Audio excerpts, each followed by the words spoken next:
Now this one dedicated to the man them call MacGyver. And no 007 James Bond spy man inside the area. Maximum respect to the man them call Ice Cube. And no bus no deuce no 3 8 but 4 4 wicked.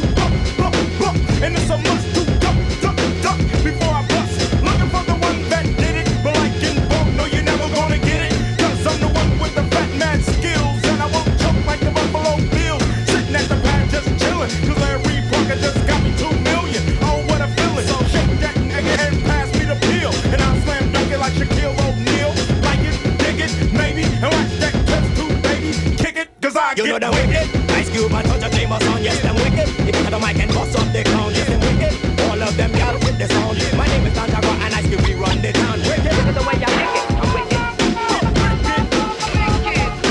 Look at the way y'all lick it, I'm wicked.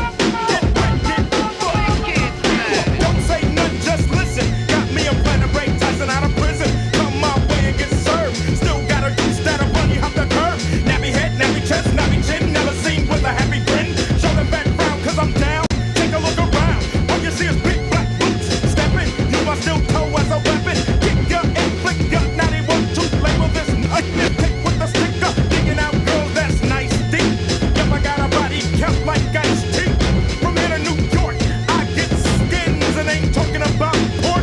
Swine, pig, dick. Listen to the flow of a so-called Negro.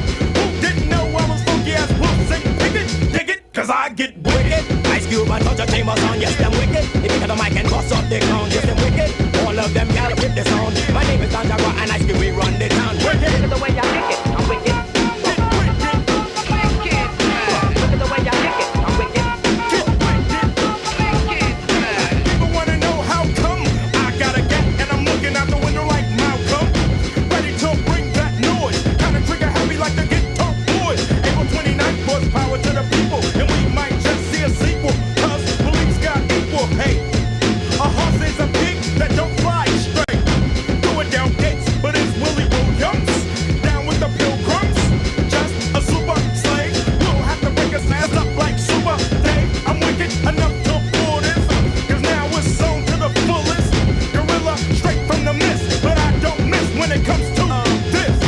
Bring the yellow tape, the white cake. Cause I'm so straight. Do with the picket signs. Take this job and stick it. Bigot, cause I get wicked.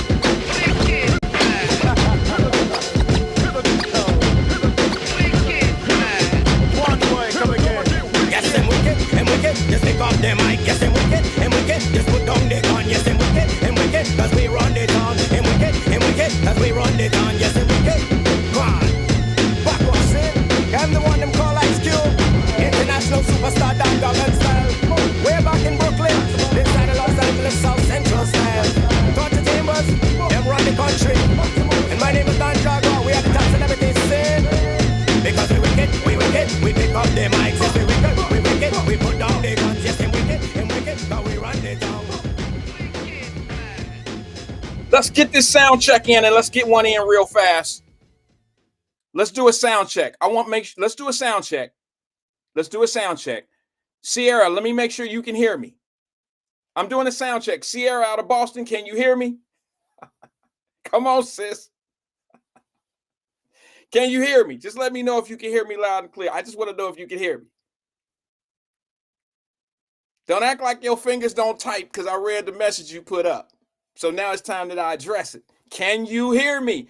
Microphone check. 1 2 1 2. Lannis Timmons, what's good, brother? Who is that? Jabbar Rose, what's up, man? He says it's hot. DJ, wait a minute. What was that, bro? Because I seen you put Eric Sermon in there. That Nas and DJ Premier album is hot. And the new Eric Sermon. Oh, I got to catch that Eric Sermon, bro. I got to catch that Eric Sermon. I haven't been able to catch it all the way. Let me make sure. We good on the sound? Jared said loud and clear on YouTube. Thank you. I appreciate it. Facebook, we good. Ed Bentley said we good. Stephanie Hyde said we good. Stephen Speed says good afternoon to everybody. I may have missed some things. Come on, Sierra. Let me know you still here. Maybe Sierra exited the building. You know how they do. They say some shit and run. Maybe not Sierra. She ain't quite cut like that. Don't let me find out.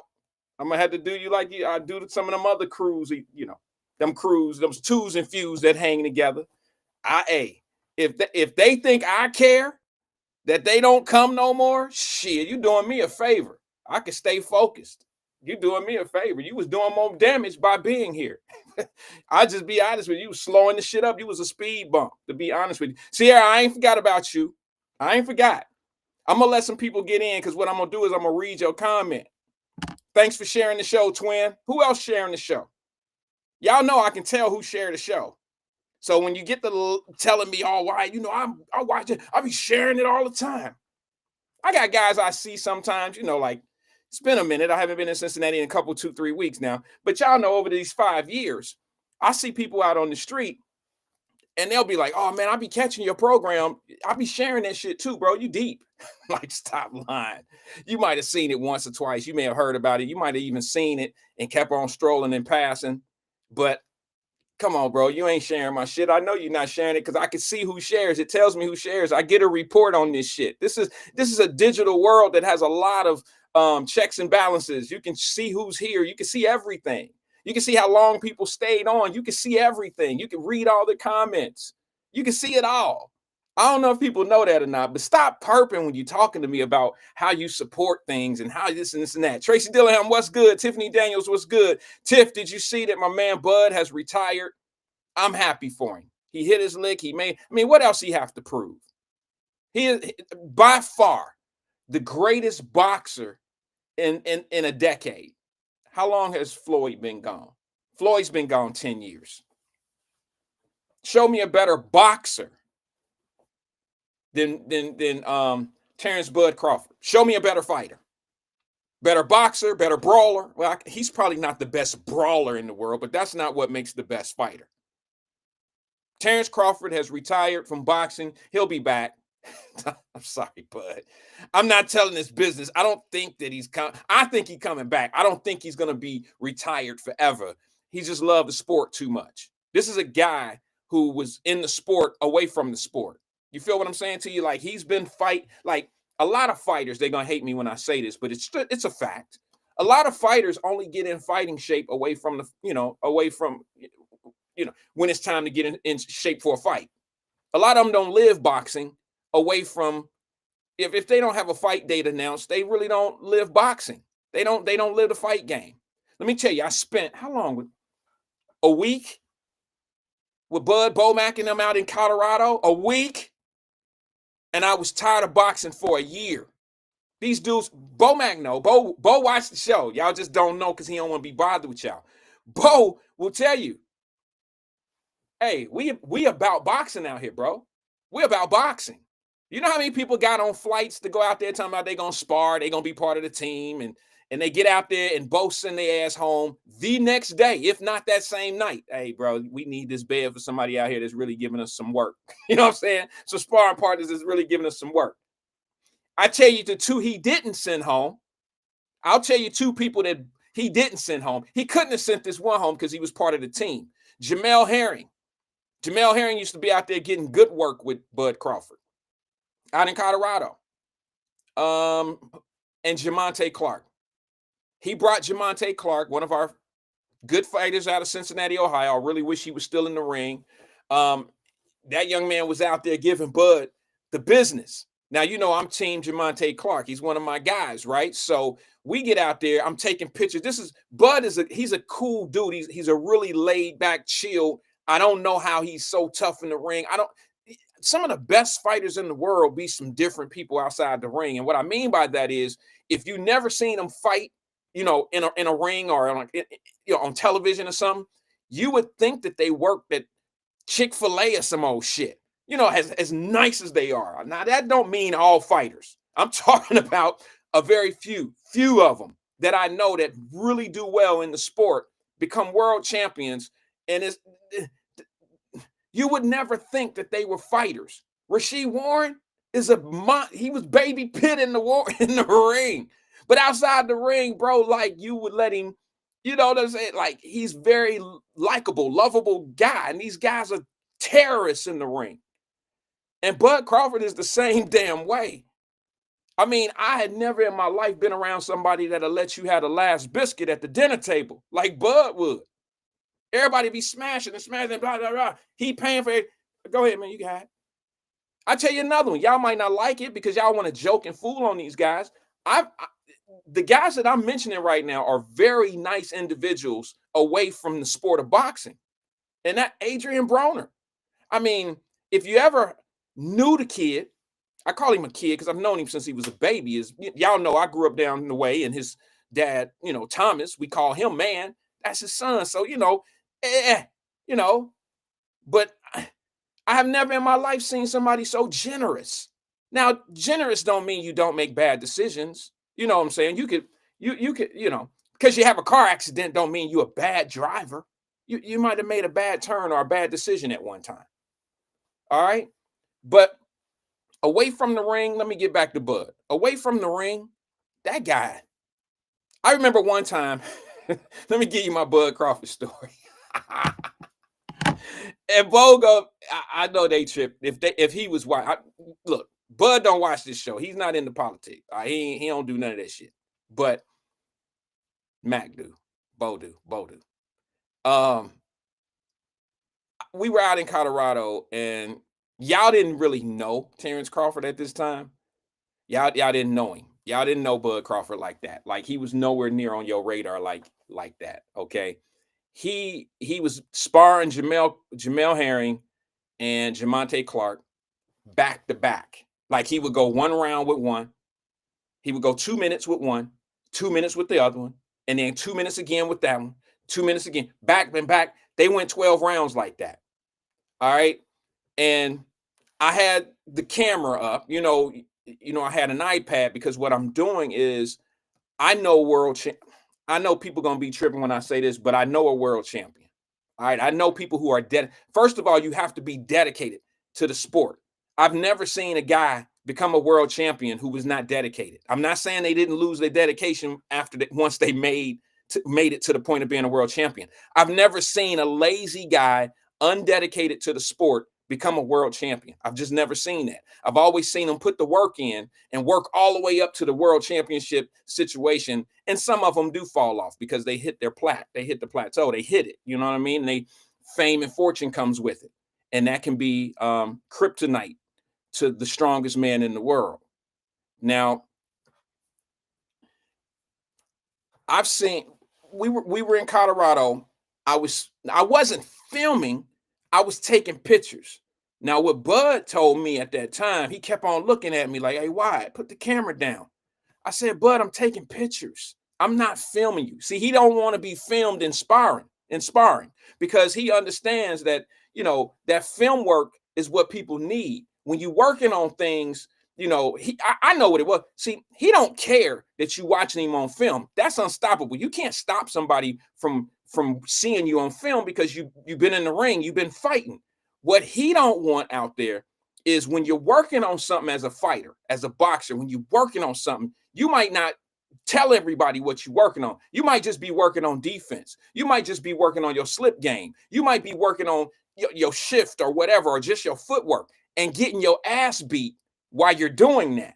And he don't want that type of footage out there of somebody kicking his ass while he's working on something. And he know that, okay, I need to work on this. I need to work on that. I'm just going to play the slip game. I'm going to take some shots while I'm working on this. And fighters don't want that information out there like that. They don't want to be seen getting beat up in sparring, even though they working on something. And you don't know that.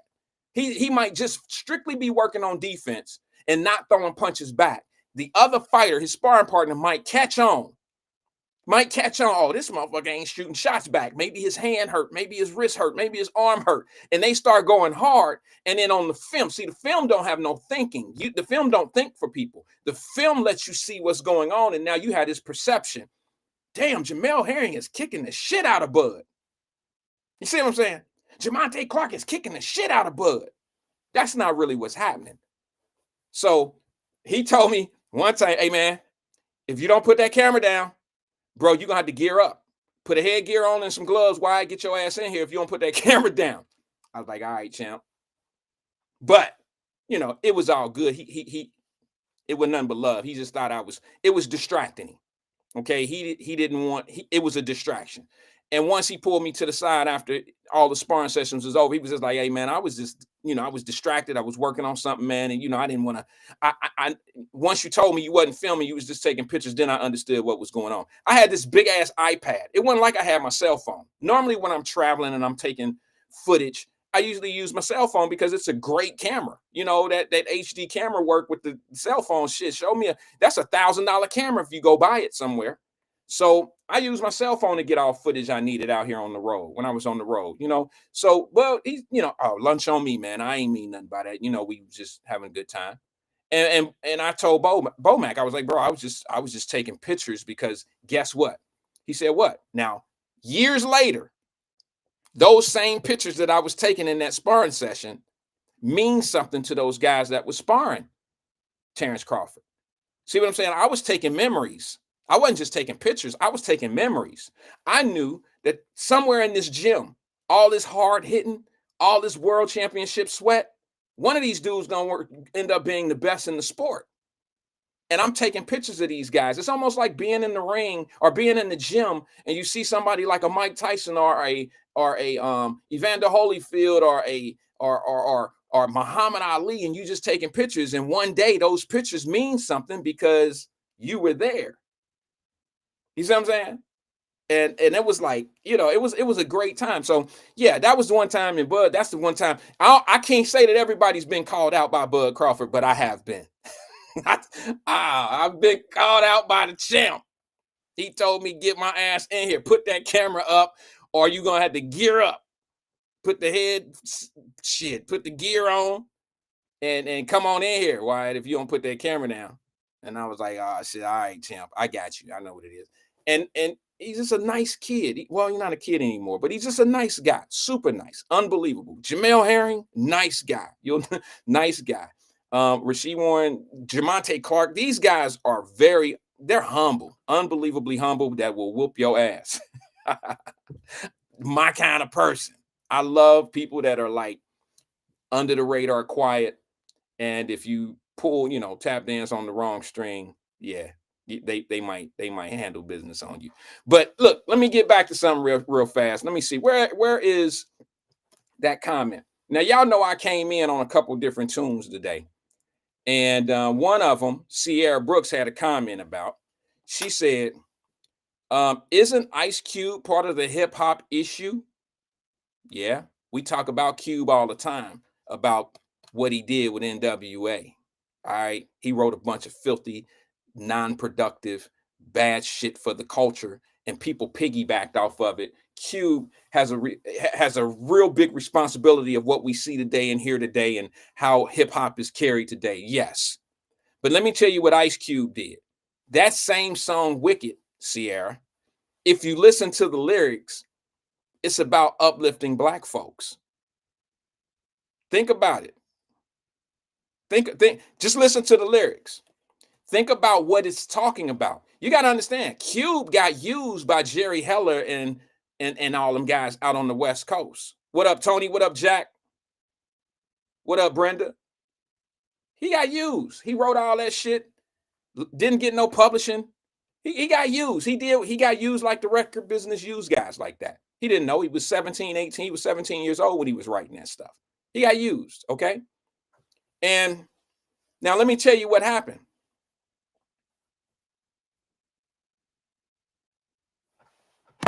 Wait a minute.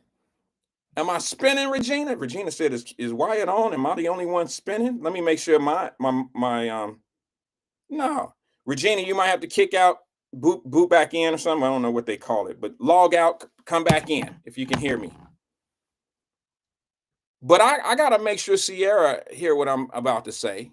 Because when I was saying, Sierra, you hear, I haven't seen a response from her. So I don't want her leaving the stream thinking I'm being a hypocrite by playing a song by Ice Cube.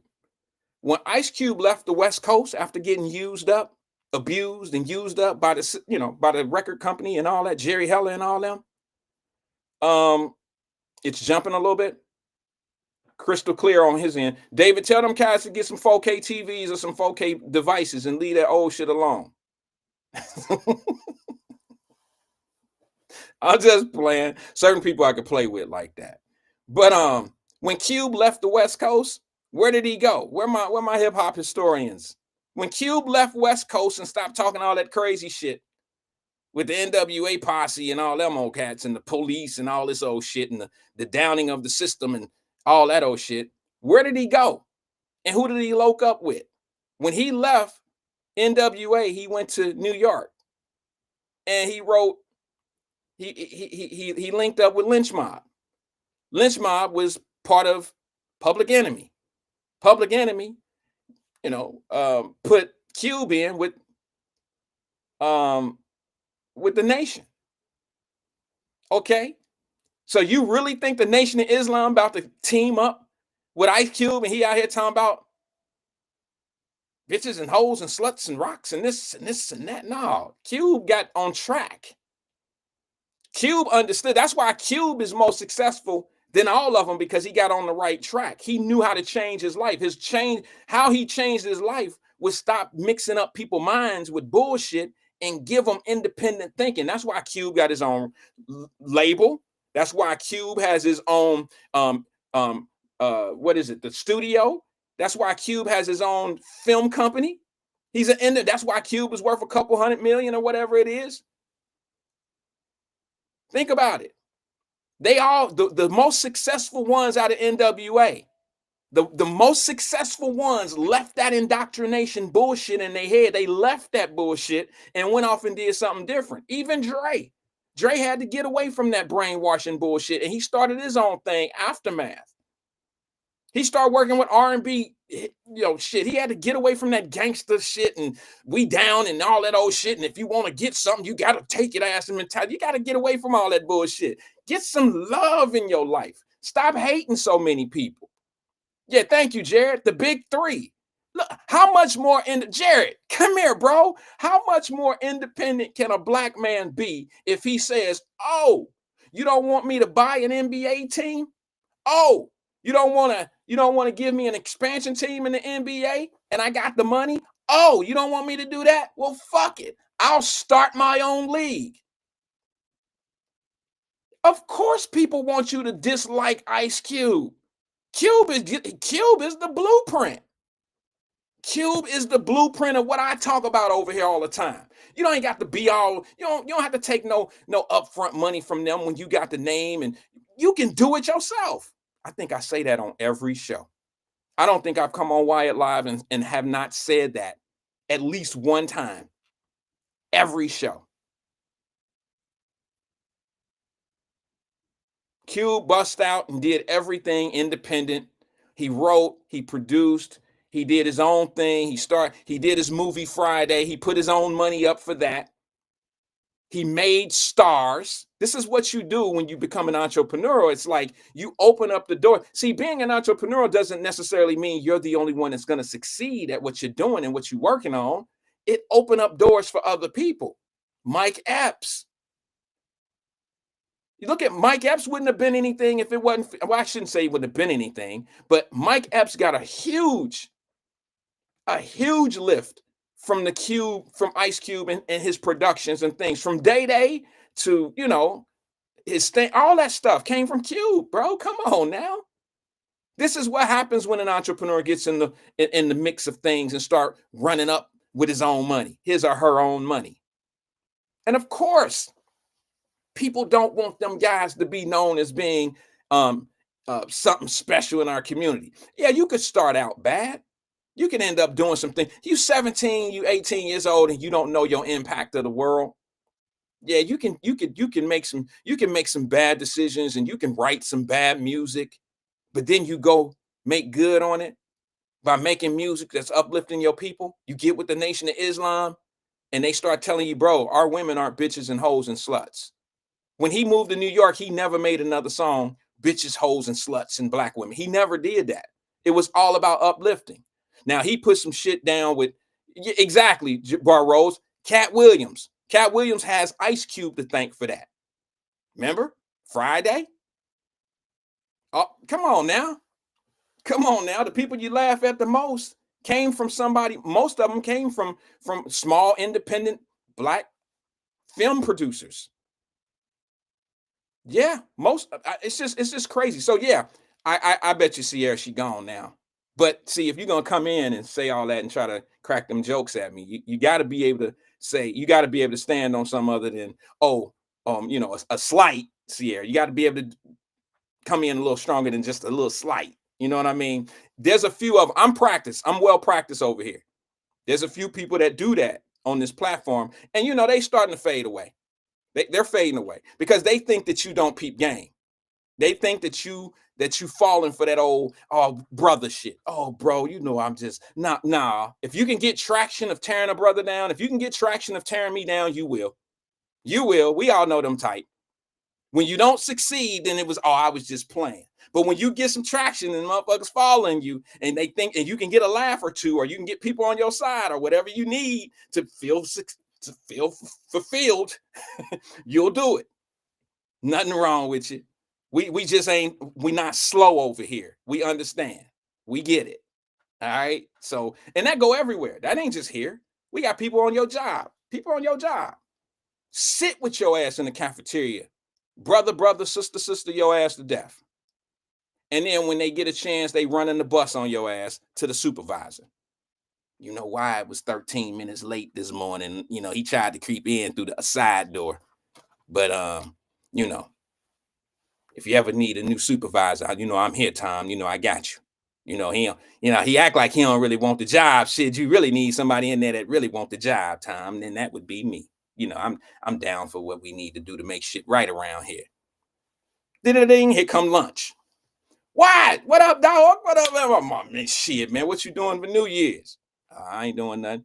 Shit, man, we all gonna get together at the New Year's party, man. Tom ain't shit, man. He talking about taking all our overtime away, man. That motherfucker, bro. You know what you should do, Wyatt? You should go after Tom job, man. You should knock his ass out so we all can get treated fair around here.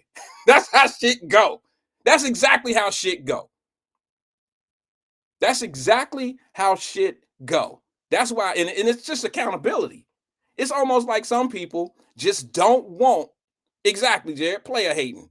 If that's, and then here go the other shit. It's almost like people think other people slow to that type shit.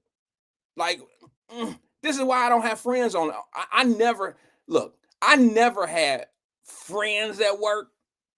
I worked in a place where the white dudes would be like, hey, after work, we going to happy hour. I'd be like, be as happy as you want to be over that motherfucker. I'm not going to drink with y'all and happy it up with y'all because I know what y'all up to. You know what I'm saying? I never had friends at work.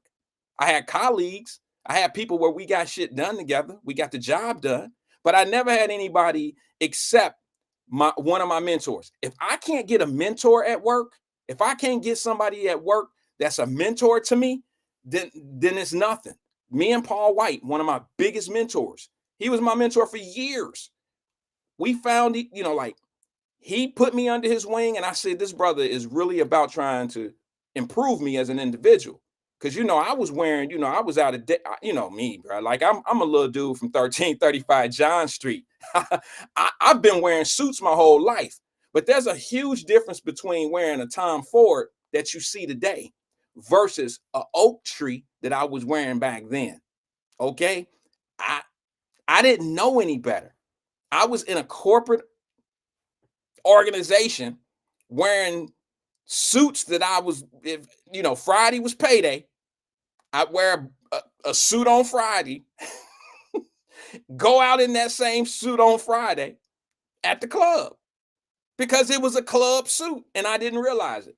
So Paul had to tell me one day, like, hey, man, listen, you only gonna go as far in this company as you dress. I don't care how your productivity is, bro.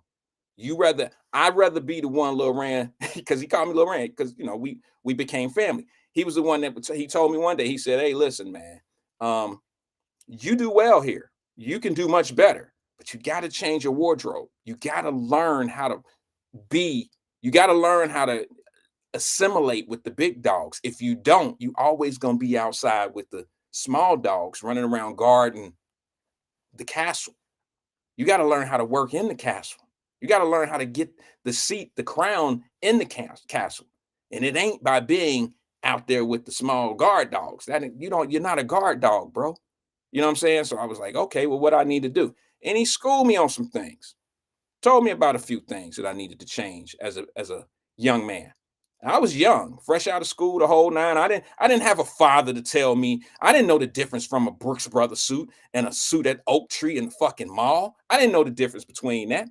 I'm wearing suits at the mall looking like, I'm wearing purple suits and shit looking like Nino from New Jack City with green shirt and polka dot ass ties and shit looking like Kwame.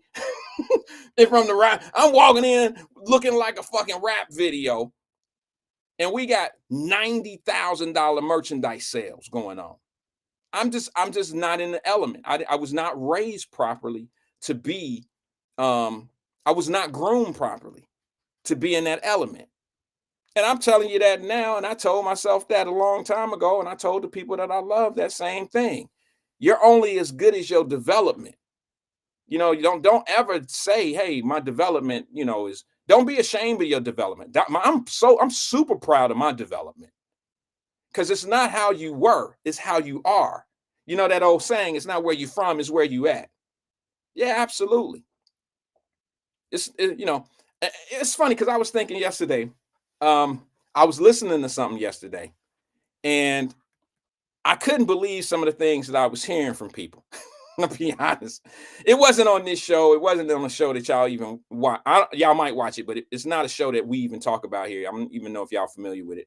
But I'm listening to people talk about some things about black folks. Like, it was black folks talking about black folks, and DH, check it, bro.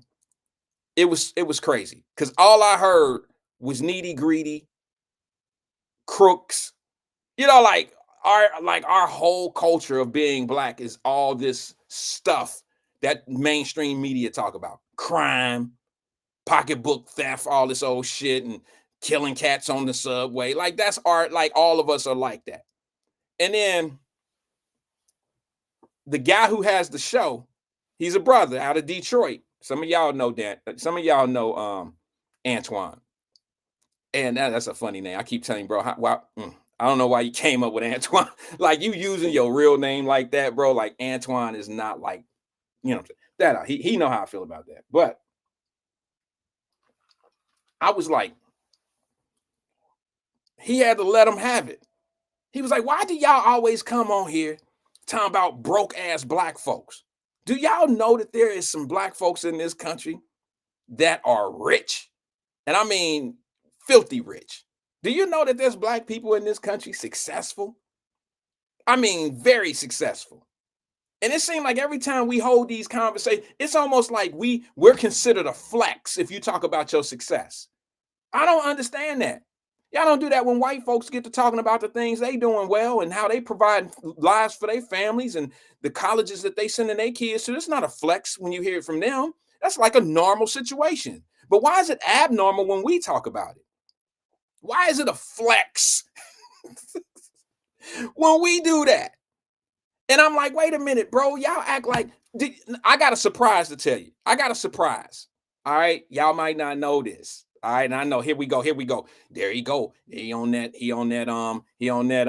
elitist talking shit, what we don't know.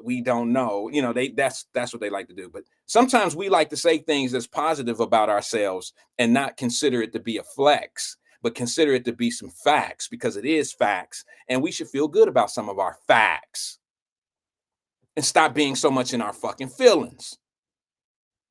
The truth of the matter is, black people are so successful in this country these days that not all of us are from the hood. Some of us grew up, and I say some of us, I'm not one of the fortunate ones. Some of us grew up not ever being in the hood, never wanted for anything, had a mother and a father that provided for them, or a mother that provided, or a father that provided, or a stepmother, stepfather. Some of us Black folks have never been into a position where we felt like the world was against us. Some of us have had very well educated.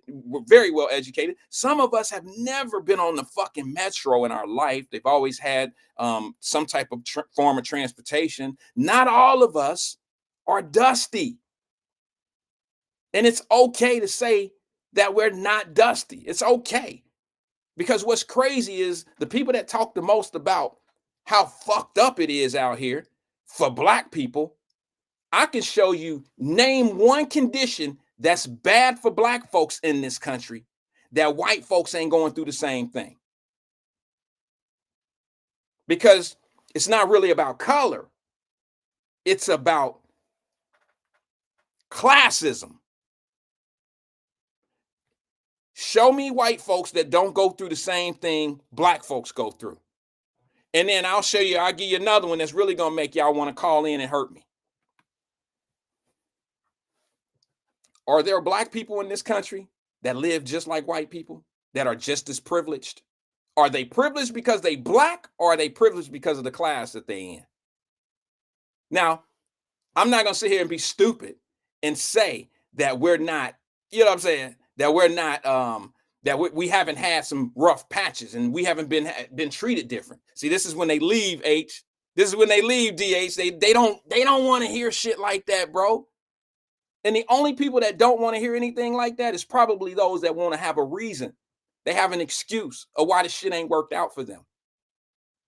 Them the ones, you hear the shit he talking about? This is why when people like CK call and compliment me or compliment other people, see what I'm saying? People hating for that. I didn't see comments in the screen. He's what did they say? He was not admiring, but he cherishes. He's admire. He trying to make it a bad thing that another brother likes the fact that another brother is moving a certain way. That's the hating shit right there. I don't see. I just don't understand. We live in a world where sometimes the people that think that they doing the most work, actually, they are the problem. They're actually the freaking problem and don't even get it. And it's sad that it's moving like that, but it's the truth. It's the truth. It's almost like this Diddy thing. Now, I'm not so happy. I'm not all that thrilled that 50 Cent put this thing out about Diddy and all that. Okay, it is what it is. He got convicted and all that and blah, blah, blah. I get it. Okay? But Charlemagne the God said it the best. Oh my God, I said Charlemagne the God said something the best. Now, I'm not against the brother, but he played a fence. He burned the candle from both ends sometimes. Let me show you this clip that let me see if I have it. Let me see if I have the I think I do. I'm pretty sure I burned it. 50 clip 1. Let me see if I have this 50 clip 1. Give me 1 second.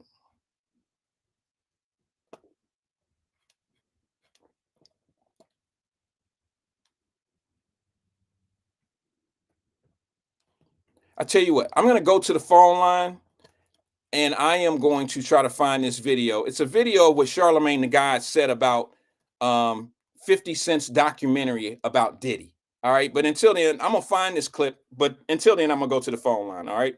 Good afternoon, caller. This is Wyatt. Who am I speaking with? Hey, how you doing, Mr. Wyatt? This is CK. Talk Man, CK thank you for right taking up. my call, brother. Yeah, what's going on with you, brother? I appreciate the compliment, brother. You talking about how he said, let me try to give you the best summary and tell me if I'm right. He said that Black people are saying that, why are you bringing another Black man down, but most of Diddy victims are Black. Are you referring to that? Yeah, that's exactly Great what point. I'm talking about. Great point, Wyatt.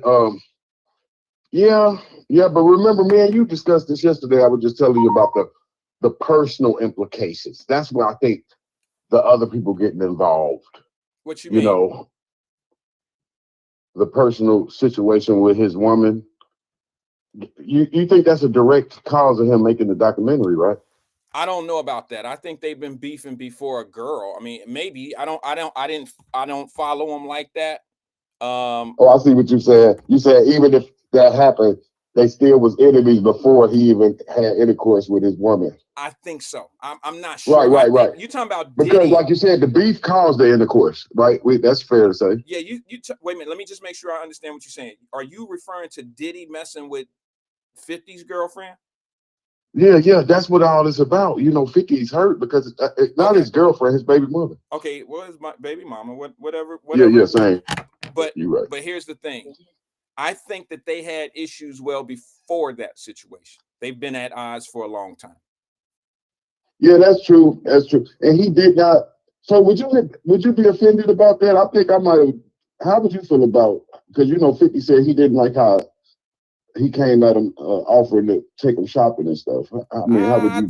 I think 50 Cent was being petty with that, but I do know that I would, like there's a way of saying let's go shopping to another man, and I think Diddy was being a little disrespectful. I think it was shade shot at Right, 50. right, You know what I'm right. saying? I think it was a little bit of game going on between between them. It was some word games going on between the two. Trying to son him, right? Yeah, So without trying to take you shopping, I'm kind of trying to son you, right? yeah, Like, yeah, let me yeah. tell you, take your shot, right? Like, nigga, Yeah, who is you? yeah. Some of that type stuff. Which it's Because, like like you this. said, Wyatt, if I tell you I'm gonna take you, And a black like, man nigga, shouldn't. who is it? Nigga, I'll take your ass. You think I need you? Well, here go I the mean, thing, that's how CK. 50 took it, though. No, here go the thing, CK. If you come in and you compliment me sometime with Mm-hmm. with respect, you compliment, you'll say nice tie, whatever. You'll say something. And if I say to you, all right, CK, now don't take this, don't take it the wrong way. If I Yes, say sir. to you, oh, CK, I'm gonna take you shopping, and I say it to you like on some like a bitch type shit, that's different. Right, right. But if I say to you, hey, CK, bro, I got the best tailor. My guys do this and this and that, bro. If you ever want to get you some nice suits, bro, you can go with me and we can go look at the place that I go to.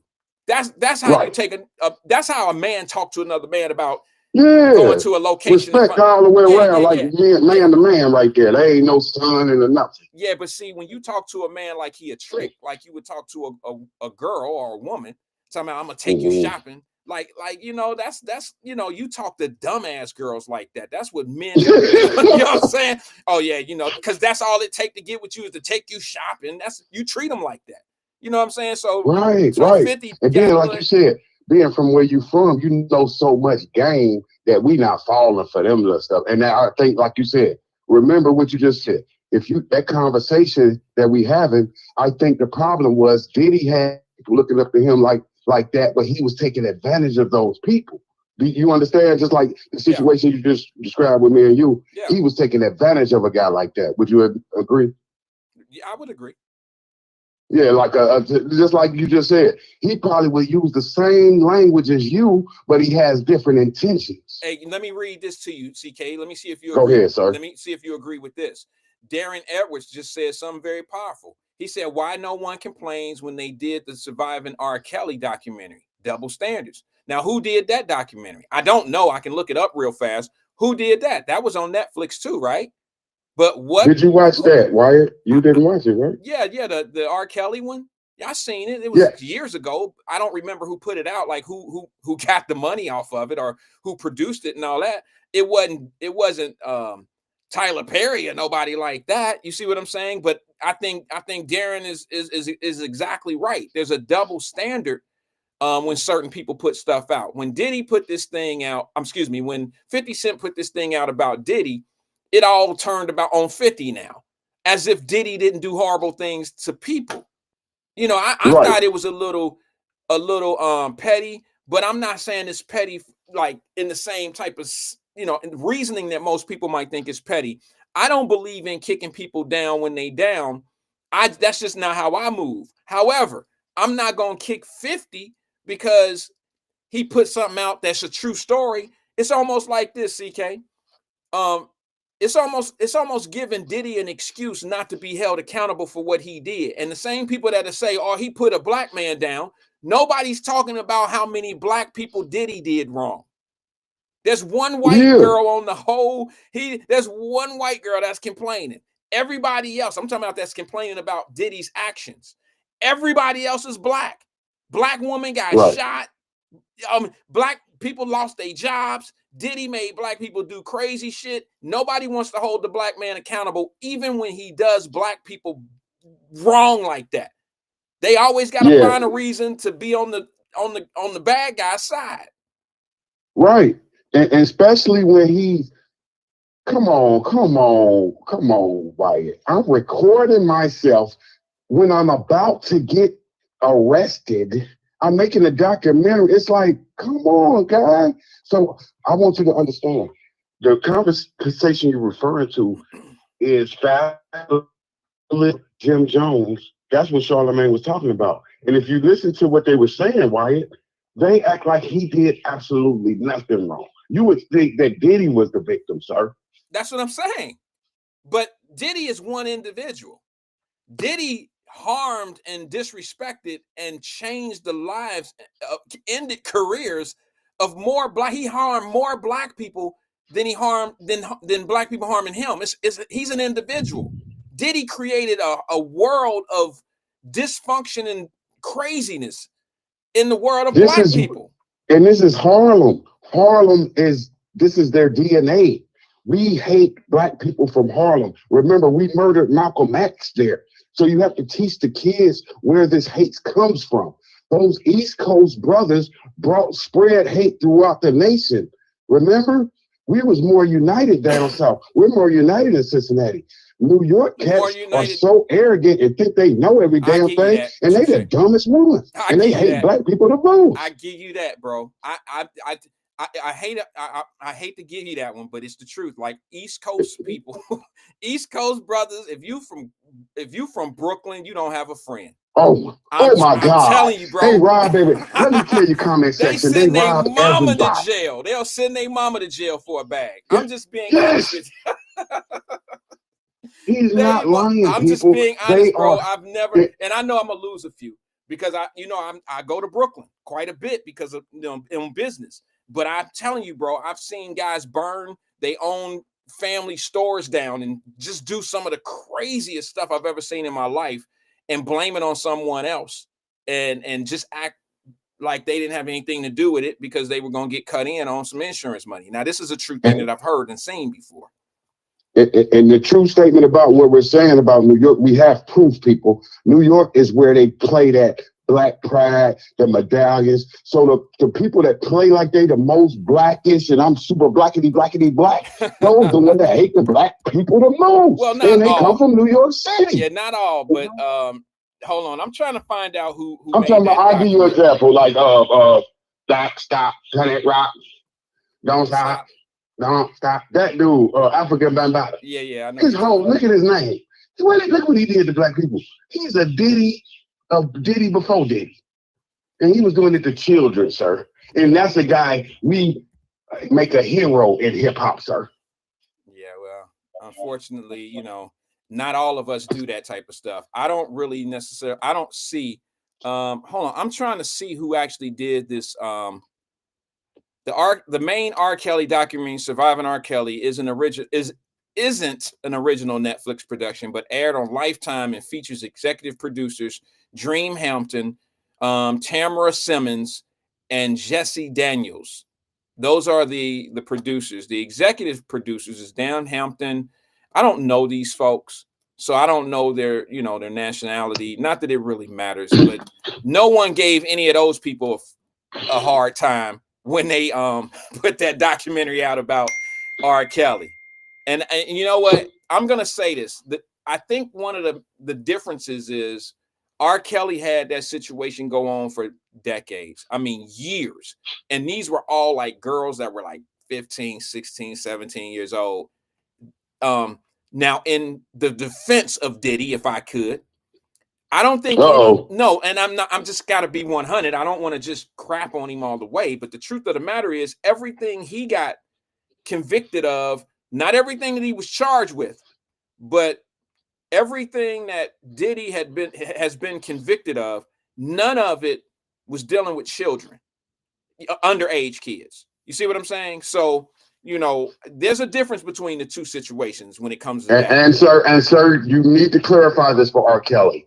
because the original victim testified, meaning that the victims in the new trial were of age and killed. They were not honest. They were grown. They just were young, 19 and 20, but they had to bring in the original victim because they had no new victim. And she said that she originally lied in the first case, sir. Well, you talking about who? On which situation?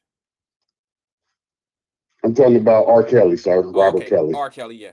Okay, some of that stuff was so old. By the time they got him all wrapped up in this and this and this and that, people were already living their lives, and some people was coming in to get money, and investigators have to be careful in the things that they say when they're taking stories that was dated 15, 20 years ago. You see what I'm saying? Right. Some of those people have families. Some of them have lives already. They have children.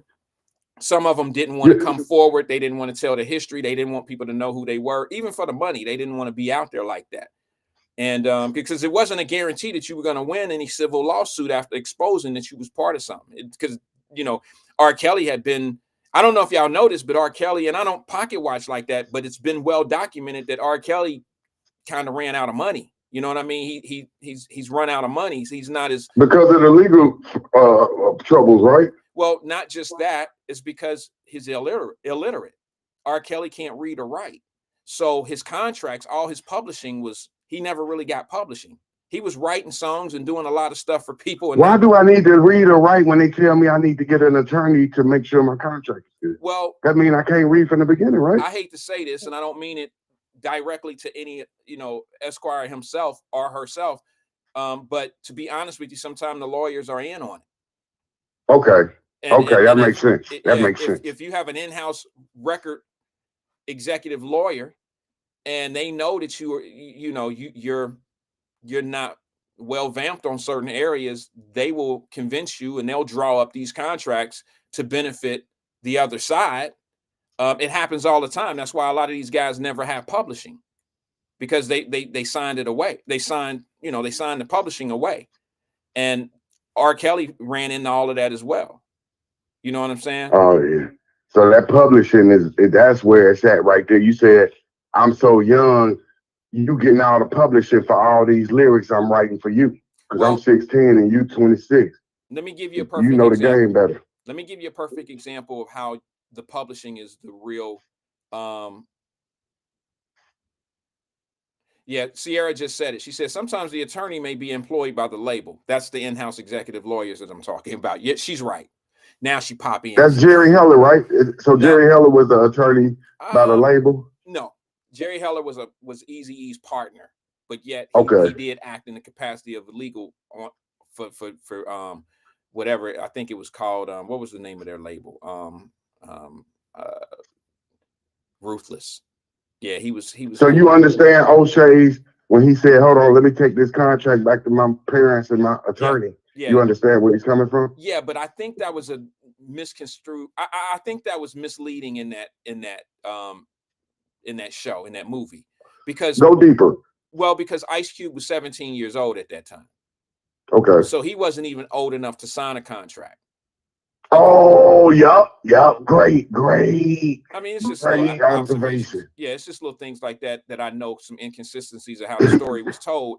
Ice Cube was not legally, he was not even able to sign a contract at the age of 17. So that's what protected him. His youth protected him, and they was grown, and they was able to F themselves. Well, not only that, when he did get his parents to sign off on the contract finally, the parents made the ultimate mistake as well. They didn't go get legal advice. They just signed it and had him. They did what they needed to do. No, he didn't sign the contract. Remember, he left. No. He signed the contract. He signed the contract. That's why his publishing was taken. No, I'm talking about Ice Cube. I know who you're talking about, and that's who I'm talking about. No, that was Dr. Dre's publishing who was taken, sir. Dre gave his away. But Cubes was writing all that stuff for NWA. He didn't get published. Oh, you're saying he didn't get that publishing for all that? Oh, so they thought that's why he hit them so hard, because they thought they got over on him, but because Easy got all the money for the publishing for Jerry Heller. For what O'Shea wrote. Jerry Heller. I mean. Yeah, Jerry Heller and Eazy-E were getting all the publishing. Here, let me give you a perfect example of how important the publishing is and things like this. Okay, I'll give you a perfect example. Somebody put Eric Sermon's name up here the other day, like earlier today in the conversation. Eric Sermon, one of my favorite producers. He's from EPMD. He's Eric, E of EPMD. He's not one of my favorite rappers, but he's one of my favorite producers, and they were one of my favorite groups, just for the record. Eric Sermon was ahead of the game, not at the beginning. He was 17 and 18 years old when he got in the game as well. He learned the game on the production end. He understood how important publishing was. He knew that the publishing was where the money was. So he obtained all his publishing. He did all his producing. He kept the publishing. He took a video. Now, I don't know. You know what? I might be able to play this video. He played a video. He's on a little reel, and it's talking about, the singer Weeknd. You know that singer, The Weeknd? Yep. Okay. Yeah, there it is right there. The Weeknd put a song out using a sample from Eric Sermon. All right, one of his old songs. And that song was the #1 streaming song on all platforms, all the music platforms.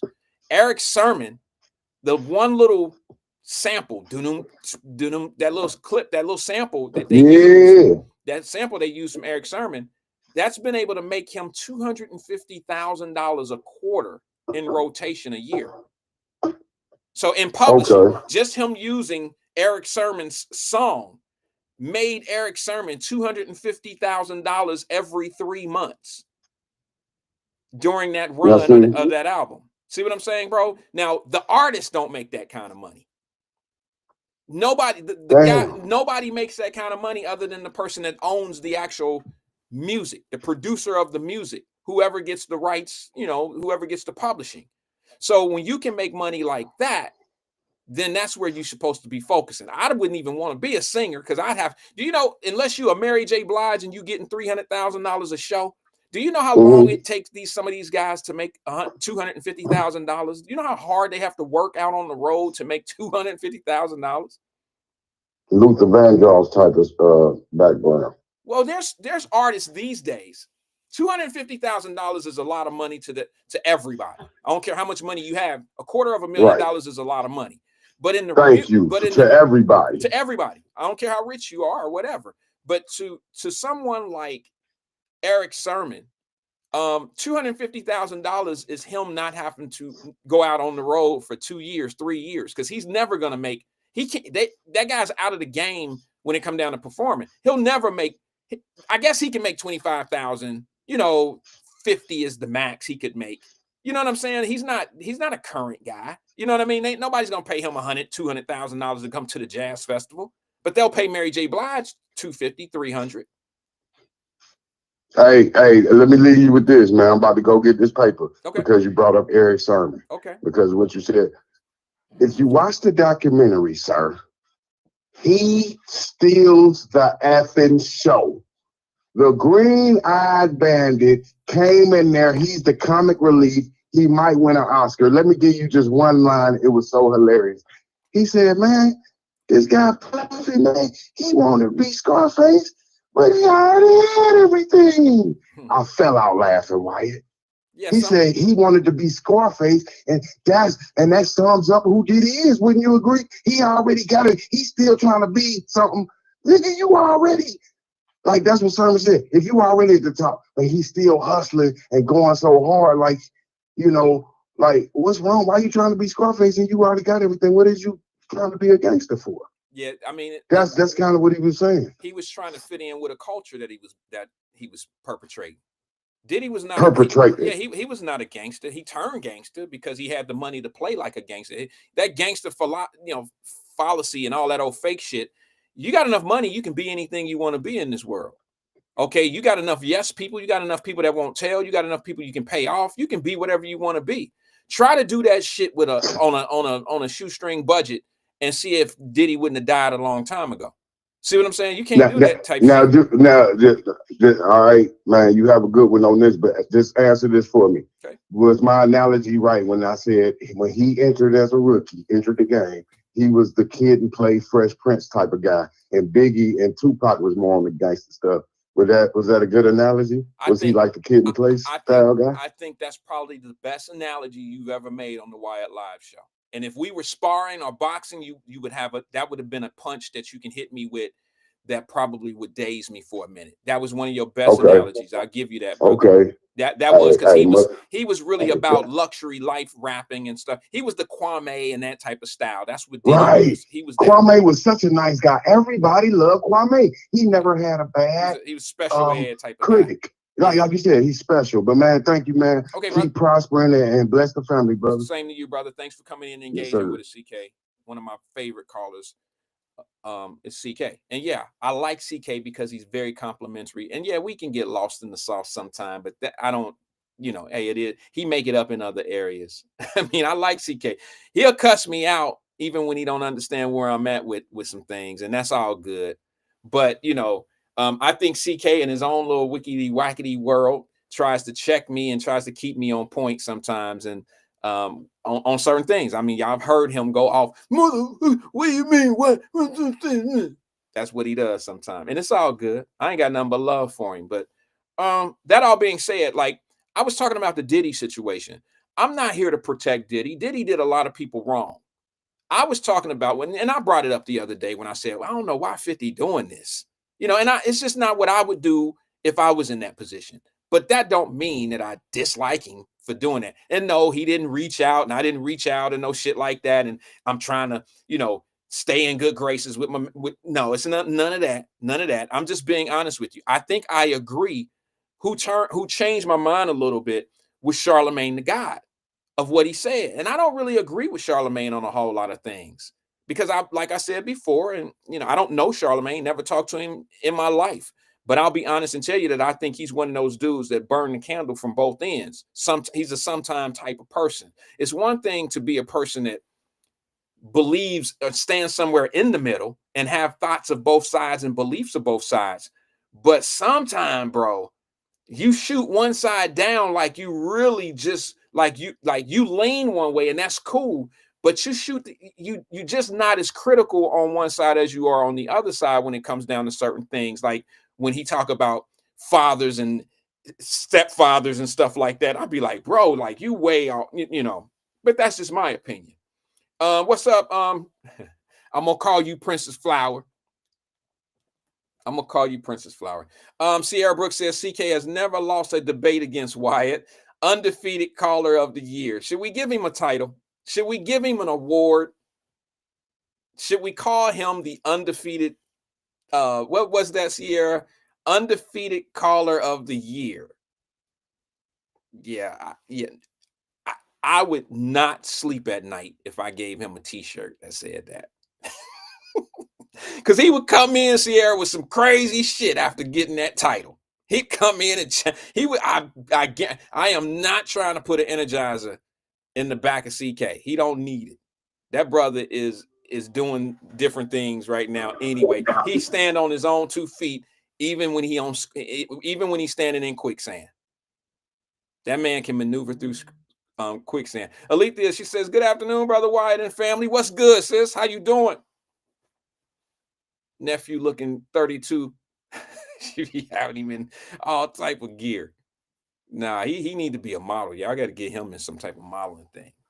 We need to get him in a suit and some tie. I got to get the baby ties. That's what we need to do. We need to get the Wyatt opulent ties in the little kid size and let him be the brand ambassador. That would be so slick. Bro would be calling me, hey man, they got that check in the mail, man. He want another little car. Have y'all seen Cruz's driveway? Has anybody in here seen Cruz's driveway other than me? It's on the internet. I think he got every year foreign that they make.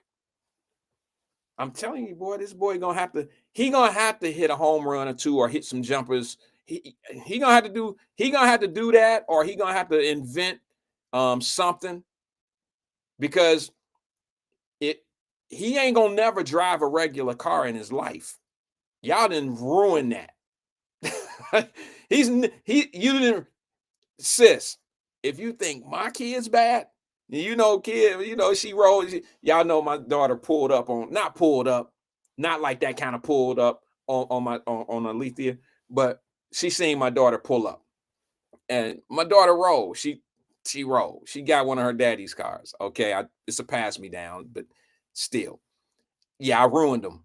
And I'm telling you from experience, Alethea, you're ruining that little boy because he got a driveway full of foreigns. And there's no way in hell that I was going to be able to give my daughter some shit off a marketplace. There was no way she was going to drive something off marketplace. She was like, this got burned. He got somebody been smoking in this car, got holes in the seats from a cigarette burn. I'm like, them starter cars. Them starter cars.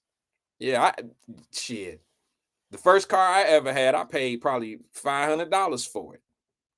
I paid $500. It was a Nissan, a Nissan Toyota, not Toyota. It was a Nissan. What's that? What did they have with Nissan and Nissan and this other company merged? What's the name of that? Nissan Datsun. Nissan Datsun. It was Nissan Datsun. 200SX. Used to see them cars flying up and down the street, bro. It was a 5-speed. I was a crazy kid. I bought that car off of a neighbor.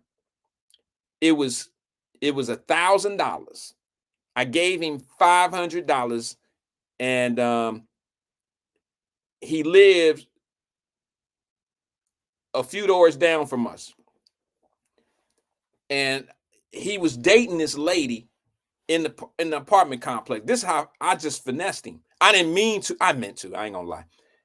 Him and the lady fell out. I gave him a $500 deposit. He let me keep the car, drive it, and the whole nine. And he put me on a payment plan.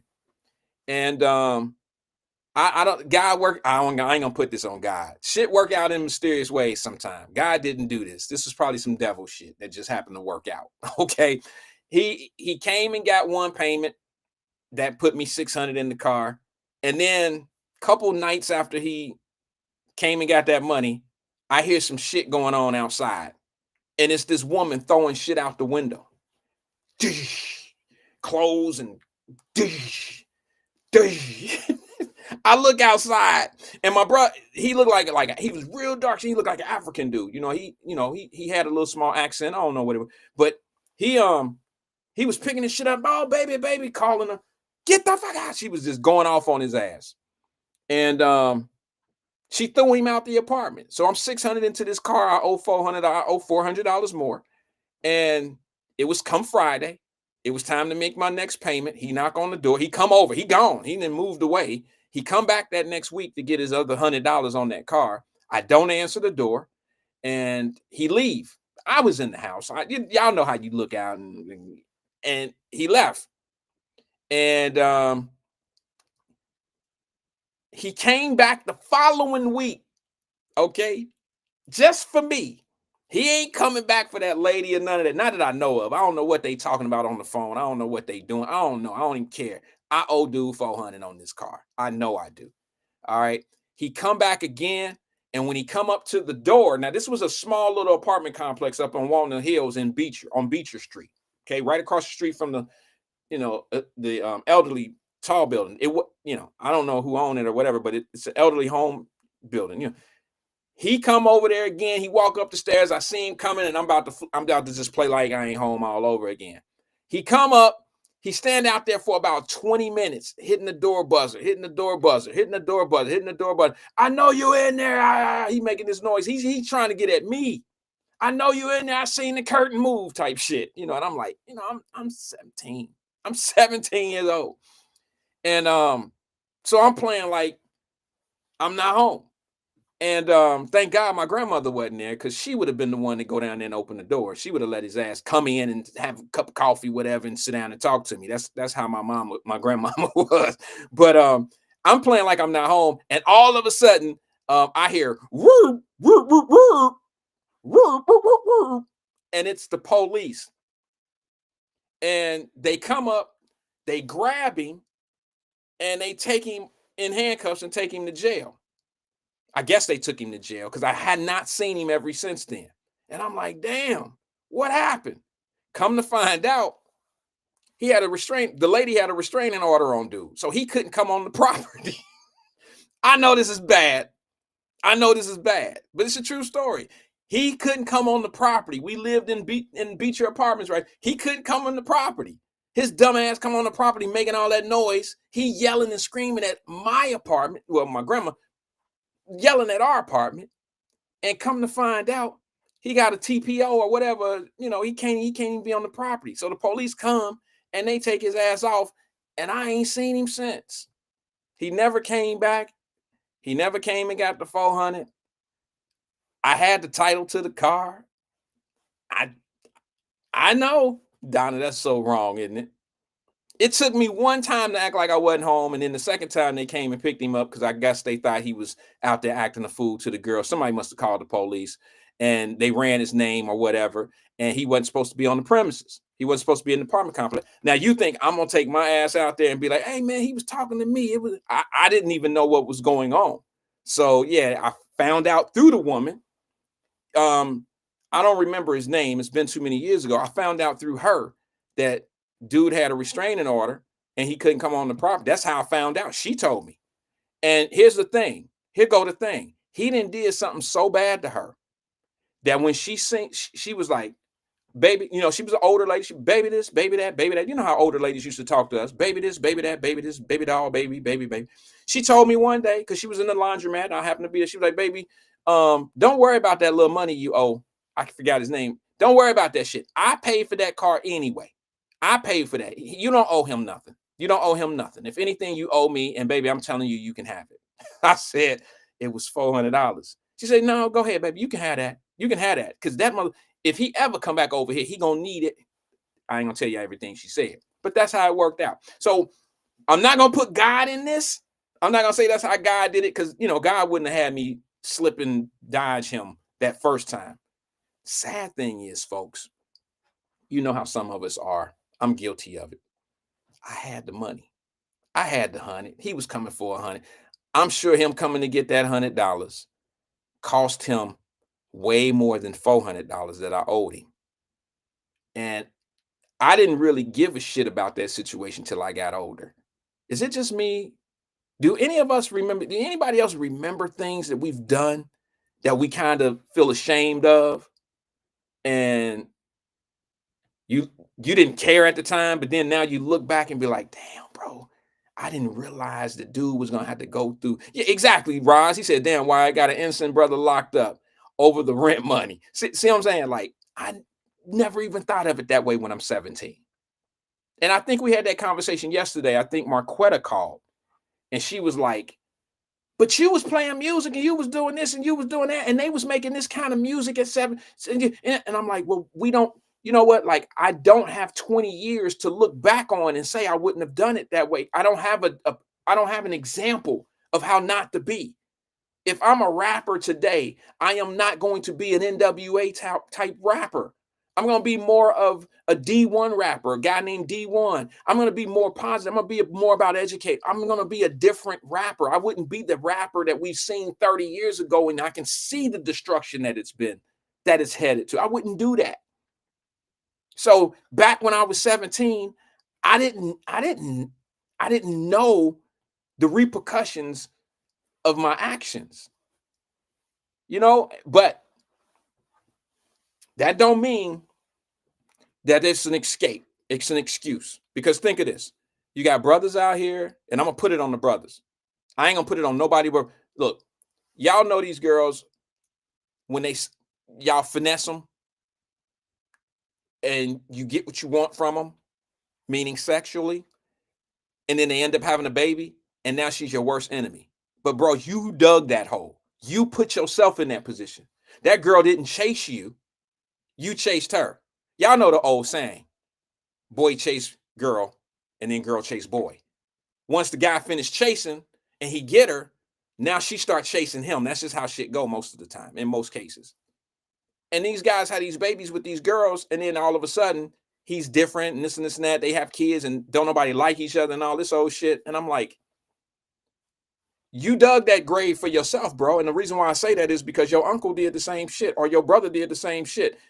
Dude's been talking about bad child support cases for decades. Decades. We got plenty examples of how not to be, but we do it anyway. So we need to stop this bullshit about, oh man, she did this, she did that. Okay, maybe sometime she trapped me, all that old bullshit. But bro, you chased her. Because even, look, the truth of the matter is, most men and women, this is my opinion, okay? I ain't speaking for everybody. In most cases, when you see a man and a woman in a relationship, and it's been a long-lasting relationship, in most cases, the man pursued the woman. 99.9% of the time, the man pursued the woman. So the man asked for this shit. Okay? I'm not saying that women haven't initiated, contact and started up the conversation and it led on to a relationship. I'm not saying that that's never happened. I'm saying that most men, David Herring is married. David, come on, man. Save me here. Be honest. You pursued your wife, right? I pursued mine. You pursued your wife. Linda Reed, what's good? AC pursued you, didn't he? You didn't pursue him. I mean, you might even play like you wasn't interested, but you were. But he pursued you. Mama Birch. Now, James chased your ass till he had on track shoes, trying to get Miss Parker. In most cases, the man chases the woman or he pursues the woman. So we are the initiator and we get what the F we asking for. Even with the red flags. I've done it. I'm so guilty. I'm so guilty before my wife. I'm so damn guilty of chasing girls that had Canadian red flags written all on their forehead. Red flags hanging off their shoulders and coming out their fucking pockets. I pursued the ones that just was a red flag, they self-walking. But I had friends that made bad decisions with these red flags. I had family members, I had enough people that ran into these red flags to let me know it's time for me to stop dealing or allowing red flags to infiltrate my desires. Yeah, I'll be honest with you. If I ever had a debate with someone seriously about whose fault it is, I honestly would always put it on the man. And when they say whose fault it is, I'm talking about when a man and a woman get together. And I think my way of thinking about it would say it's the man's fault, mainly because I know the hunt. I know the pursuit. I know what men are attracted to. I know what we want. I know some of the things that we will deal with, even though we know the shit ain't right. You feel me? And I know that we'll hunt all the way up to the end. And we'll even know this girl ain't even right. But I've been here for 2 weeks and I didn't bought dinners. I didn't went to the movies. I didn't burned up my gas. I'm gonna hit and I ain't never gonna see her again. And we'll do that. And so whenever I see a man and a woman and they going at it, sorry, fellas, I'm gonna have to be honest with you. Y'all probably gonna cancel me, take my man card for this. But in most cases, most men did the most they misrepresented themselves more so than she did. Okay. There's not that many women that'll look at a man and say, you got 10 kids. And she'll say, okay, come on. I'm going to be the better one out of all them 10 baby mamas or 8 baby mamas you got. I'm going to be different than that. Most women don't look at those situations like that. But a man will see a fine ass woman. She could have 4 kids, 3 different men. He don't give a fuck. Because his intent is not to be with you anyway. His intent is to please his desire. See what I'm saying? So just that approach alone is wrong. Because you're willing to tell this lady, she probably done with the jokes and the jokesters and don't want to be bothered with these guys that don't want to be that don't want to be family, because the girls with a bunch of kids then ran into a bunch of jokers, and now they find them somebody. Now they on the hunt for a husband. They looking for somebody that wants to be a family oriented person, and that's a real bad nucleus. It's like oil and water. It's kind of hard to find a woman that got four kids. Now, I'm speaking from a man. I'm not downing anybody. I'm talking from a man's point of view. And ladies, if you're not hearing this, out loud, I'm sorry. I am going to voice this out loud so you can hear it. You probably know it because it's reality. A lot of reality is very common sense. You just don't want to absorb it. You just don't want to know it. Truth of the matter is, most men don't want a woman that have 4 kids with 3 different men, and the kids are 8, 9, 6, 12, 14. They don't want that.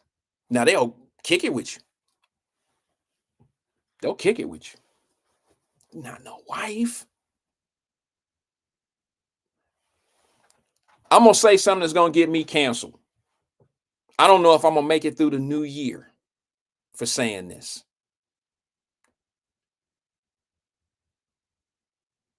I'm not saying there's not one man on this planet that hasn't done it.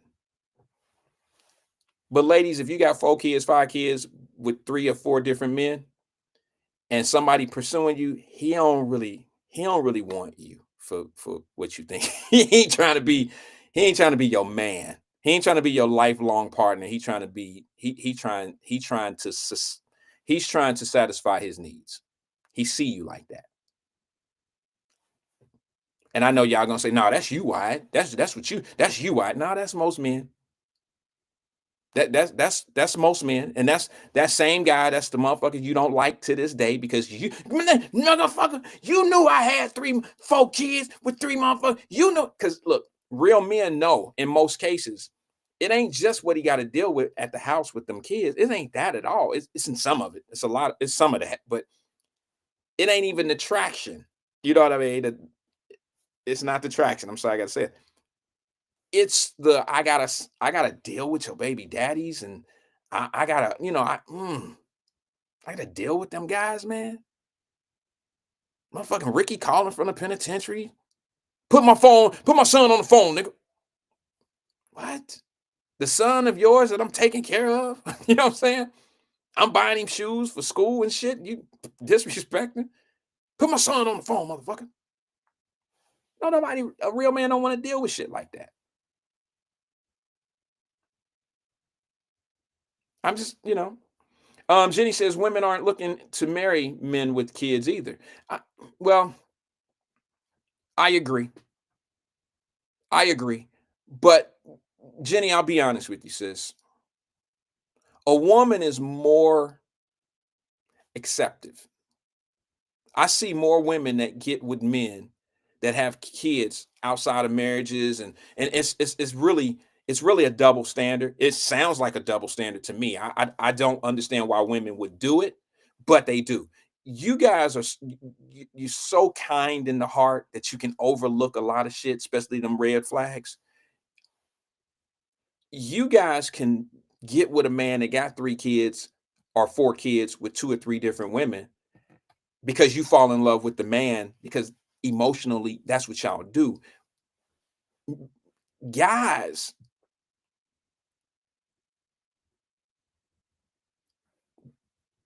we don't think like that. Our approach is not the same. Like, it's just not the same. You know what? I got somebody on hold right now who's probably a freaking specialist at this shit. Been on hold for 20 minutes, 21 minutes now. Let me bring in the phone caller. He can help me out with this shit, because I know we about to bump heads on this situation. It might be entertaining. Let's see. Good afternoon, caller. This is Wyatt. Who am I speaking with? You know it was. You got a call ID. I know. I just told everybody that I know that this is a person that'll probably be able to enlighten me in this particular subject, because you probably know a whole lot about this. Can I ask you a question, twin? No, I don't. What? Yes, you do. Don't. We know your history. Put that on me. No. We know your history, brother. It is. We don't make up don't shit put about that on you. Me. We don't make up shit about you, twin. We only talk about the things that you talk about. So can I ask you a question? Blame it on my brother, man. That wasn't me. Okay, so you just been lying to us all these years, then. Nah, go ahead. Okay, let me ask you a question. Do you think a woman would get with a man and he has 5 kids with 4 different women? Nah. Huh? How you been able to Uh, do it? You said what now? This motherfucker. I said, do you think a woman would get with a man that I just want you to repeat yourself. I Okay. heard what you said. Okay, Yeah. she would. Yeah. She Yeah. would. She would. Yeah, she probably would. It go both ways sometimes. It does sometimes. But now It sometimes go, but now it's 50-50 chance on that. Because she Okay. want to start her own damn family. She don't want to, why you got to go over there and see this? Why you got to go see this? And, The nerve of her. The nerve of her, twin, wanting to start her own damn family. How dare she do some dumb shit like that? I mean, some women get jealous. Some of them can't make babies, and some of them probably don't want babies. So Okay. it's a 50-50 chance. Most likely ones that can't make babies, they probably just want a single guy. Okay. Probably with 1 kid or something like that. Part 2 of the question. But sometimes, man, to be honest, some of these women do stuff out of spite, man. Part 2 of the question. Man, like my 12-year-old mama, we was together for a few years, and she wanted me to be a house nigga and stay in the house and all, even though we did our thing, but I wasn't that tight. You can't change twin. Let twin work on yourself. And you went out there down child support out of spite. Because what you heard and everything else, and that's spite for you. And, I look at it different, man. Okay. I just look at it like when I see it, I go the other way. Part 2 of the question. Part 2 of the question. Yeah. Do you think a man is more likely, who do you think is more likely to get with someone that has multiple kids with multiple women? Is it the man or is it the woman? Like, would you get with a woman that has 5 kids with 4 different baby mamas? The man always go play that character. He don't care. Some of them just want to hit it and go. And some of them might, hey, I can't produce or whatever. One? Could you wife a woman that has 5 kids with 4 different dudes? Could that be your wife? Yeah. Probably so, yeah. Yeah, to me, as my, not as expecting twin, that. I probably would. Ain't no telling, though. Ain't no telling. Damn if I do, damn if I don't. Ain't no telling. It depends on the moment, man. Do I really love her? Do I really love the kid? About to take it's a package deal coming with that. Last time you put me in a level of I had to use the restroom, right? Now I'm in a position where I got to take my jacket off. All right, I got to take my jacket off for you on this. Well, loosen your tie, take off your shoes, and go put on your Roger neighborhood jumpsuit. Well, all I'm saying to you is I got to take my jacket off because twin, this is going to be interesting, and I don't want to. Okay. You said bring entertainment to the podcast, right? So I'm about to bring entertainment. I need truth entertainment. It is true. Okay. So help me understand. I guess you would. You asked me a question. I'm telling you what I ain't speaking for nobody. I'm speaking from twin end. My end. So it depends. I've been around a lot of women with a lot of kids. I accept them as my own. By me being in the environment around that surrounding all my life, pretty much, hey, I adapt to the situation and what the package deal that come with it. I accept you, I gotta accept your kids and the dog too. So that's how I look at it from twin perspective, not nobody else. Okay, I appreciate that. I'm speaking from experience. I appreciate that. But other people, I can't, some people like, man, you going, well, she got 5 kids, 5 baby too. I think that answer is... That's your prerogative. But I think that answer... I'm speaking from what I would do. I might go, I might not go. I think that answer but I don't have no problem with it, right? Okay, no. I think that it's about love for me, man. If I really care about that person, I know we're going to be A1 and all that, man. Twin? Yeah. Huh? I think that answer is fair. It's a very fair answer. But I think that answer comes from somebody, not just you, but the mentality of someone that might have multiple kids with multiple women, and y'all just live in a certain world of each other.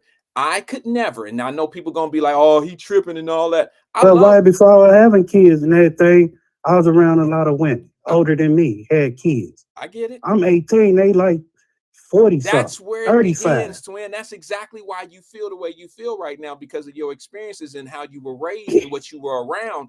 That don't mean it was right because it was your No, environment, no, of course it but was. you have been formed into that environment, and it doesn't Yeah, seem wrong to you. It doesn't seem yeah. wrong to you. I think that um it's a bad environment. It's not conducive for children. I don't think it's We good. all made bad choices and decisions and all that. Yeah, It's but up to here's the you to thing, live up to it. Do I twin. want to be around it or do I want to change lanes? Twin, I'm gonna say But something I that's gonna sound go ahead. ugly. I'm gonna say it's not towards you. It's just I'm gonna say something that's kind of ugly, and I don't mean it to be ugly. But I'm gonna tell you the truth about something, bro. I think Yeah. sometimes people linger. We float and float on this thing called "I made a mistake," and some Hmm. people think when they make a mistake that that's an excuse to continue to make that same mistake because we're allowed to make mistakes in life.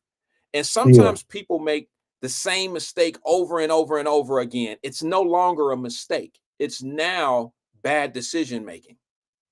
Okay? That's just my Yeah. opinion.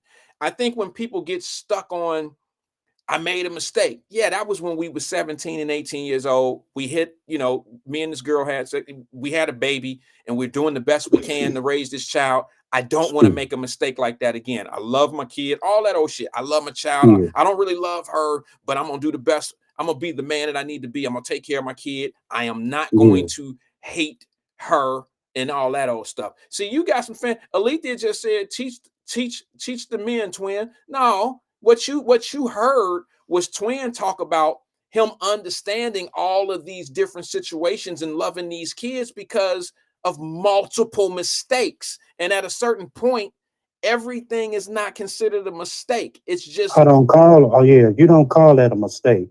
You knew what you. It's like a premeditated situation. You knew what you was up against or what you was going against. I choose to be with her.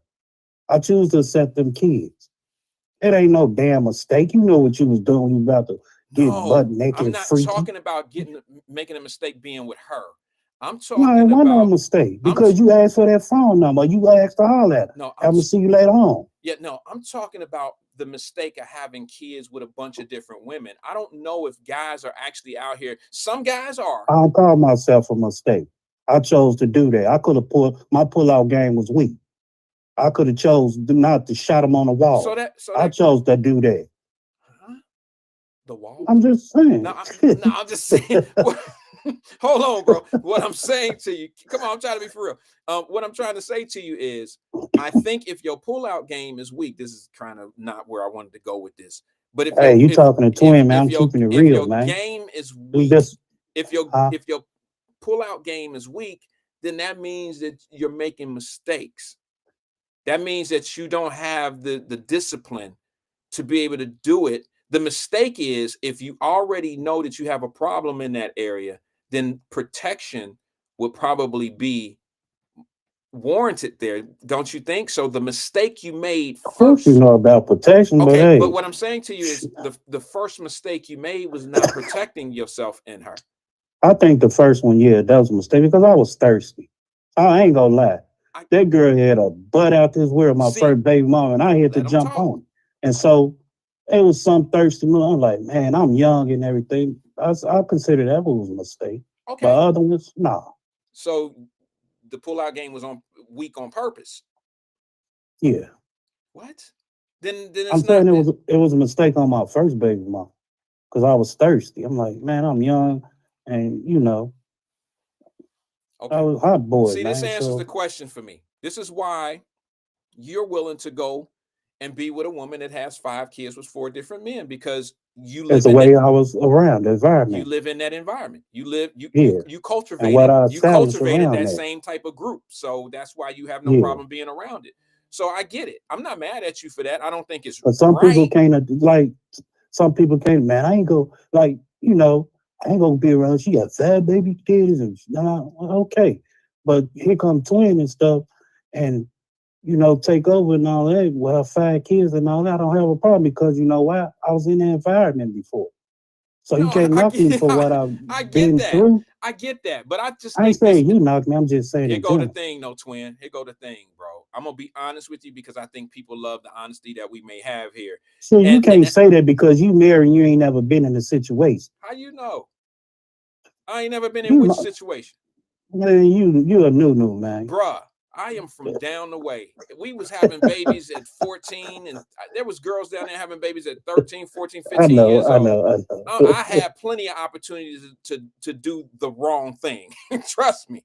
I had a Yeah. lot of opportunities to make bad decisions and But it bad was your choices. choices that you made. Like, Well, I nah, I made ain't bad going. choices. I just didn't, there was things that I mean, I got more friends that made the same type of choices from down the way that I made. All my Yeah, friends didn't yeah, make them badass choices. I'm saying I got more friends that made the same, well, it's about a 50-50. Most of my friends did the same thing I did and didn't have kids, but then I had some friends that had kids at 14 and 13, 14 and 15. yeah, They was down at Taft having babies, but we seen strollers and shit over the weekends all the time down the way. yeah, But that all being said, I can't say all my friends did that.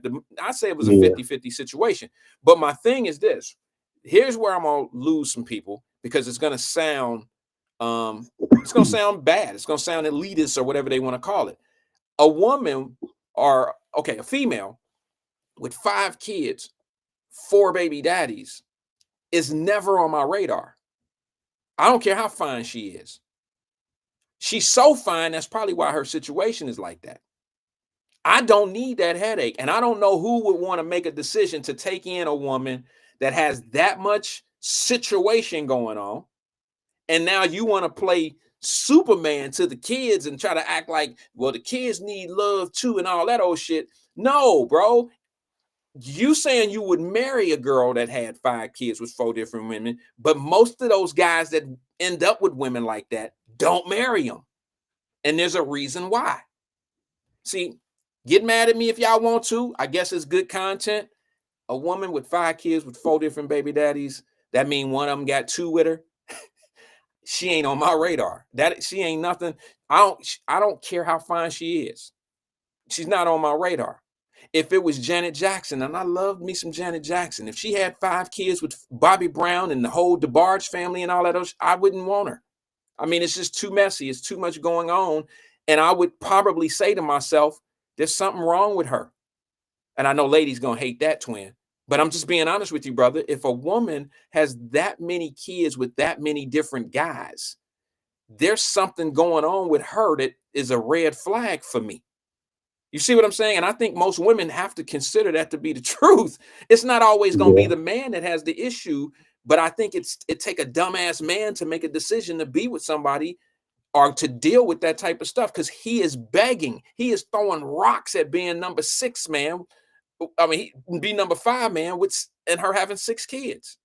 yeah, See what I'm saying? And I think that's how we end up making these decisions and making these choices and as long as we got guys like you out there where women you'll marry, and I don't know if you ever have, but if you will marry a woman that has 5 kids with 4 different men, you are not helping the situation at all.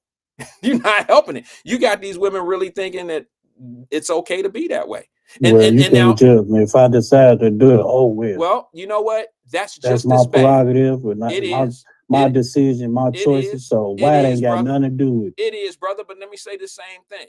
It's just as bad as the man that got 4 and 5 kids with 4 or 5 different women, and he out here still choosing women. And I think a woman that'll look at a man and deal with a man that got that many kids, she's just as ignorant as somebody like the man who would deal with a woman that has 5 or 4 kids, 5 kids with 4 different baby daddies. It worked.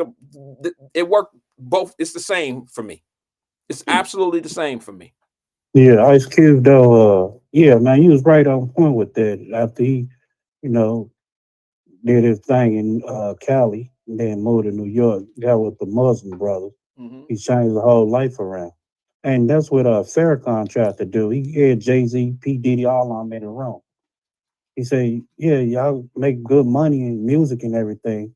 But at the end of the day, what's y'all strategy and solution about these kids and everything? The drugs and the women, bitches and hoes and all that. But y'all not really enlightening these kids' mind on a positive note. And the room got quiet. Mm-hmm. and nobody had a comment. It's on YouTube and all that. And I remember when he had that summit for all the rappers, and you know, like R. Kelly, man, what's his name? Jim Duriotis at Sometimes editor. He Okay. been following R. Kelly from 2000. Okay. Doing it. I see R. Kelly been doing. Everybody know around Chicago. Now he used to be at high school, all that with the young girls and all that. He cannot read I or know. whatever. Okay. He dyslexic or whatever. He a demon with that mic though. He can't read or none of that. But when you go in that booth and go in the zone, that's R. Kelly, man. Okay. But he got played because of different management and he didn't know the contract. He Yeah. said, okay, here's the money and all that, but he really didn't know. But you know, they've been after him since 2000. And so when people all this documentary and all that, man, I don't shame a brother, because you know why? Because all y'all was in a room with P. Diddy, R. Kelly, whatever else, y'all as guilty as they is. All of a sudden y'all want to come out and with a documentary and he did this, but where was you at? You know everything what this man had on, what girl was there and all that, you as guilty too. So I don't, with all that shaming people and all that crazy stuff, I ain't with that, man. Because No. y'all guilty too. Well, I think it's important for people to know. I don't know if it's all that important, but I think if That you ain't important, just like they want well, them Epstein well, file. Who it give a kind hell about a damn well, file? Oh, well, it kind of is important in a certain kind of way because how here is it important? I'm Just about goes to on tell in the you. bedroom. So what? Why they ain't never go No. after the people that did it? Well, no. What I'm saying We to all, hey, why they been, you know, you always gonna have informant. I don't care if you what any type of celebrity, sports or actor, whatever. It's always informant around. Let's go tell the dope. They ain't even in a regular world. Let's go tell the business. So I no. don't be What I'm with saying all to that, you, man. twin, is So I to each think his own. That's my sometimes opinion. I think what happens is we get lost in celebrity and stuff like that. What I mean by that is this, bro. I think it's important for us to know some of the things that the people that we look up to, how they're abusing or misrepresenting some of the things that they stand on. You can't look at Diddy as being a plethora of our community, but yet he's doing more bad to the people in his life, you know, in the things they do for a living, you know, in his job. He's shitting on black folks, bro. You know what I'm saying? Like he's doing more damage to people that look like him than all the shit that he talk about. When he get to talking about, well, you know them folks, you know they be holding us back, and can't nobody hold us back, and this and this and this and that, and he get to talking all that old shit, vote or die, and this and all that old shit. But yet you're like a demon to your own community, and I think it needs to be brought to people's attention that this man has done a lot of damage to black folks when he's trying to uplift and all that old stuff. Sometimes, bro, you need authentic people to be your leaders. You don't need. I always got to be authentic. Yeah, absolutely. So wouldn't you want people to know the real who Diddy was? Like who don't you? Okay, there was the documentary. There's one white person on there that said he did her wrong, and that was the girl from Danity Yeah. Kane. Everybody else was black. So why do Yeah, black folks? I finally Why do watched a we little bit have of a it. And I problem like holding 30 Diddy? minutes, and I'm like, man, hell with Why do this. we have a problem holding Diddy accountable for the shit that he did when he did all that shit predominantly to black folks? Hold his ass accountable. See what I'm I saying? hold him accountable for what he was dead wrong, because you R. know it was a Kelly hit. too. Why I know you don't Tupac want to and hear Biggie? it. That was a hit. It was jealousy I right know there. you don't want to hear it, but R. Kelly too. Huh? R. Kelly, you gotta hold R. Kelly accountable for the shit that he did. Yeah, he was. Man, we knew how dead wrong he was. Okay. It was what you call Sparkle, the one that sparked it up. Okay. Well, Because of her whoever niece. sparked it. We knew what time it was. But When why them would tapes you? came out and everybody knew, man, the back door rooms and all that, the Chocolate 50 studio, everybody knew what went on at the factory. Okay, but everybody also knew what was going on at the damn ice cream Oh, machine studio. in the Oh, ice yeah. cream machine Yeah. at McDonald's. Yeah. So, Everybody know that he was at McDonald's finding but little shorties. when you say that word, like the other day you talked about it, they all celebrities and all that, but they don't never uplift nobody. They don't put nobody on. No, they All thing really. about doing making money. When you said that, I said he right on point with that one. Well, Like Fat Boy, Rick Ross, and all that. Nigga, you do lemon pepper wings with Wingstop. How many people you probably put on besides coming to your car show? Well, On your no, property? well now, okay. Let me say something about that. Go ahead. Let me say something about okay. Rick Ross get a lot of bad flack from people. I'm talking about the rapper, not Rick Ross, the drug dealer. Freeway, not Yeah, not Freeway. Freeway, but Rick Ross, the Rose, whatever you call the it. rapper. He get a lot of hate because he kind of what they call in our culture, he get a lot of hate because he flexes. But let me tell you what he does. He do put people on. He has this thing that he has a company where he has a car. He does the car shows, but he also has this thing, this car soap that you wash your car. It's a bubble. Yeah, I've seen that. He has a factory, and it's pretty much all people that look like us that work in that factory. He's employed us. See what I'm saying? He's done that. He cut checks to people. He here's the other thing. So Jay-Z and Beyonce and the rest of them put people on. I don't know a corporation that Beyonce and them have that they can say. I don't know. But it's I'm not saying that that's the only thing, because hell, Diddy had Bad Boy Entertainment in the city in New York, and he employed a bunch of us and Latinos, but he was a monster. So that's I don't want to bury my point, but what I'm saying to you is Rick Ross, the rapper, also is in with Wingstop. And how I know that Wingstop is one of his things is because a guy that I know, a fighter that I know, was lined up with Rick Ross to be able to get a Wingstop in the Cincinnati area, and it just didn't work out because the guy didn't want to do things the right way. Like Rick Ross was trying to show him, he had him lined up to be able to do executive business. But you got to be ready for stuff like that. Rick Ross is one of them type of dudes. The rapper Rick Ross, he's about his business.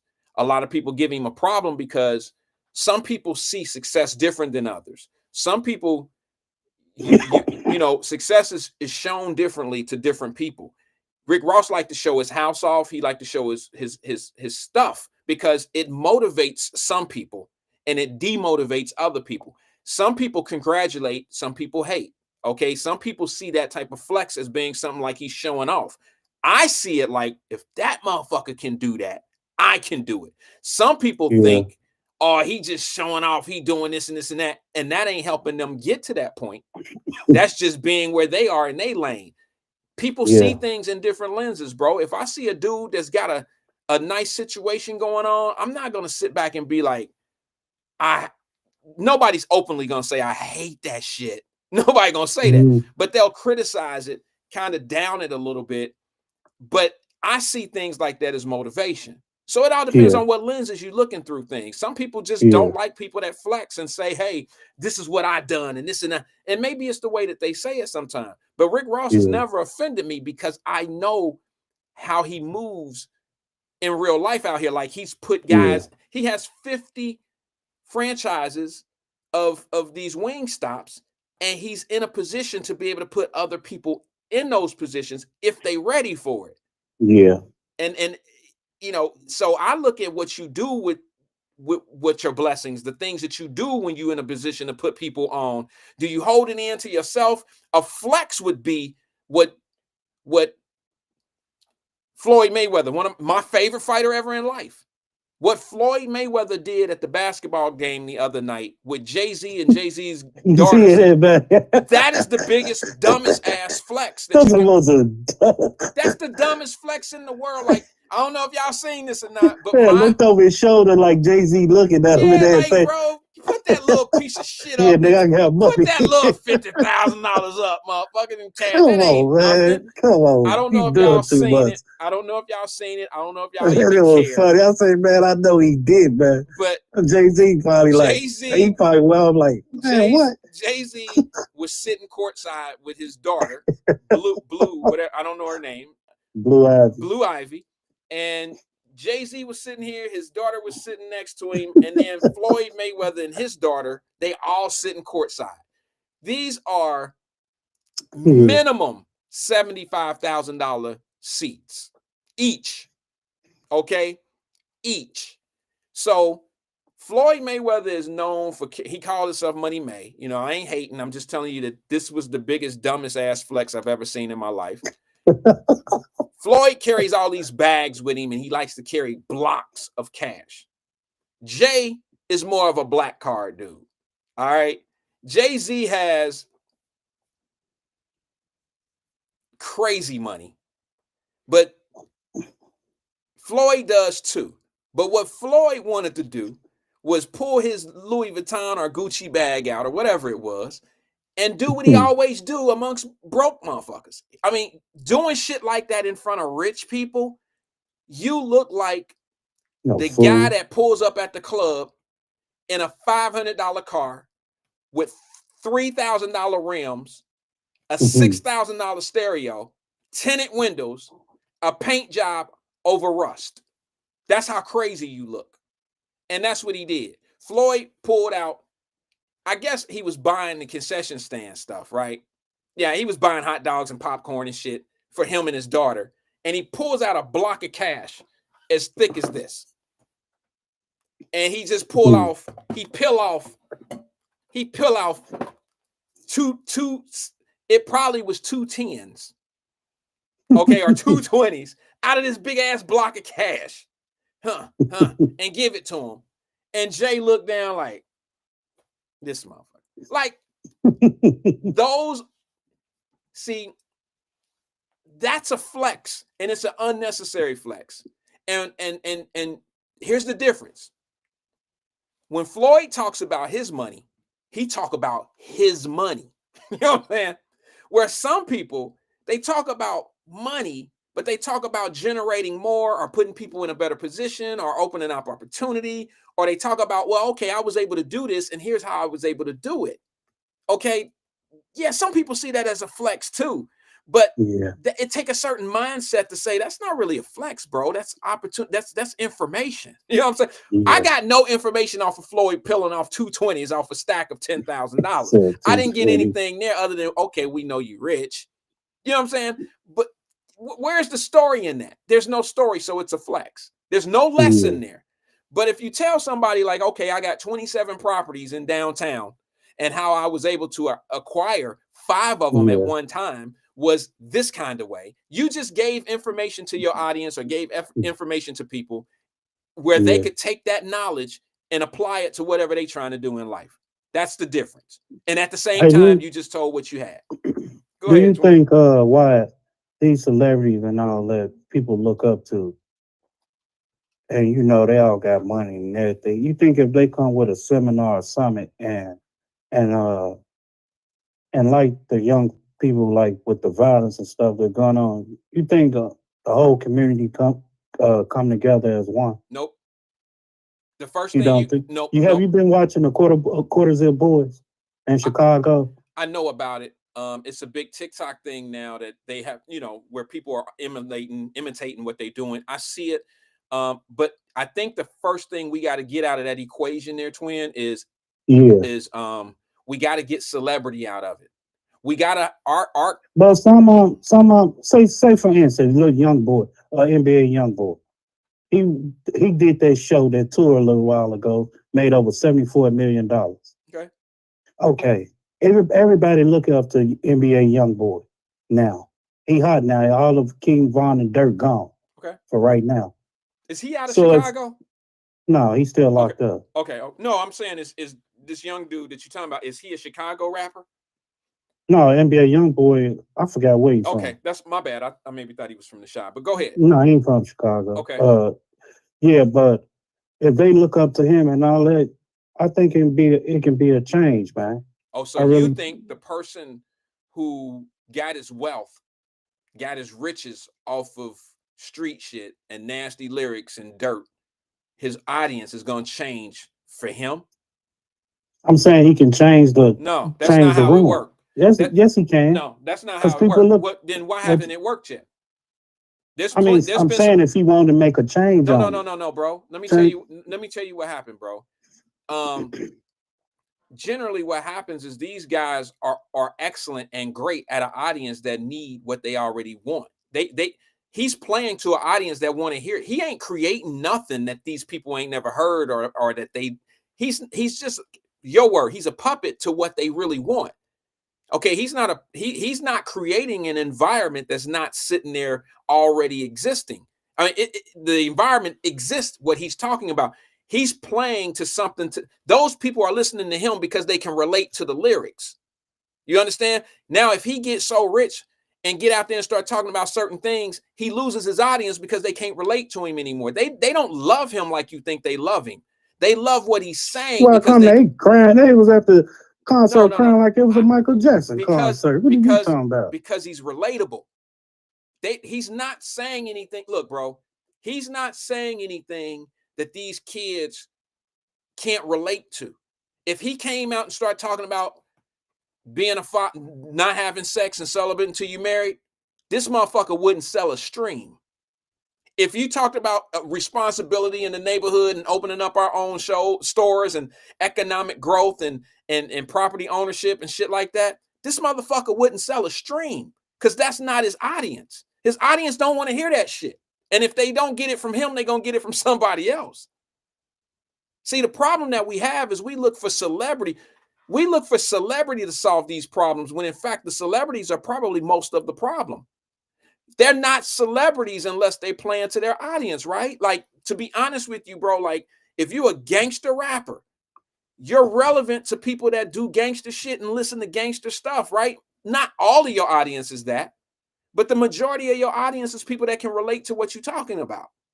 So that's your niche. So it was going to be a change though, like with Tupac. He's about to change the whole game. No, he wasn't on that gangster stuff no more. The game changed. He changed political. Okay, let me ask you something. And they knew that. Well, let me ask you something. They say, no, we can't have this. Okay, let me ask you something. Why is Ice Cube still alive?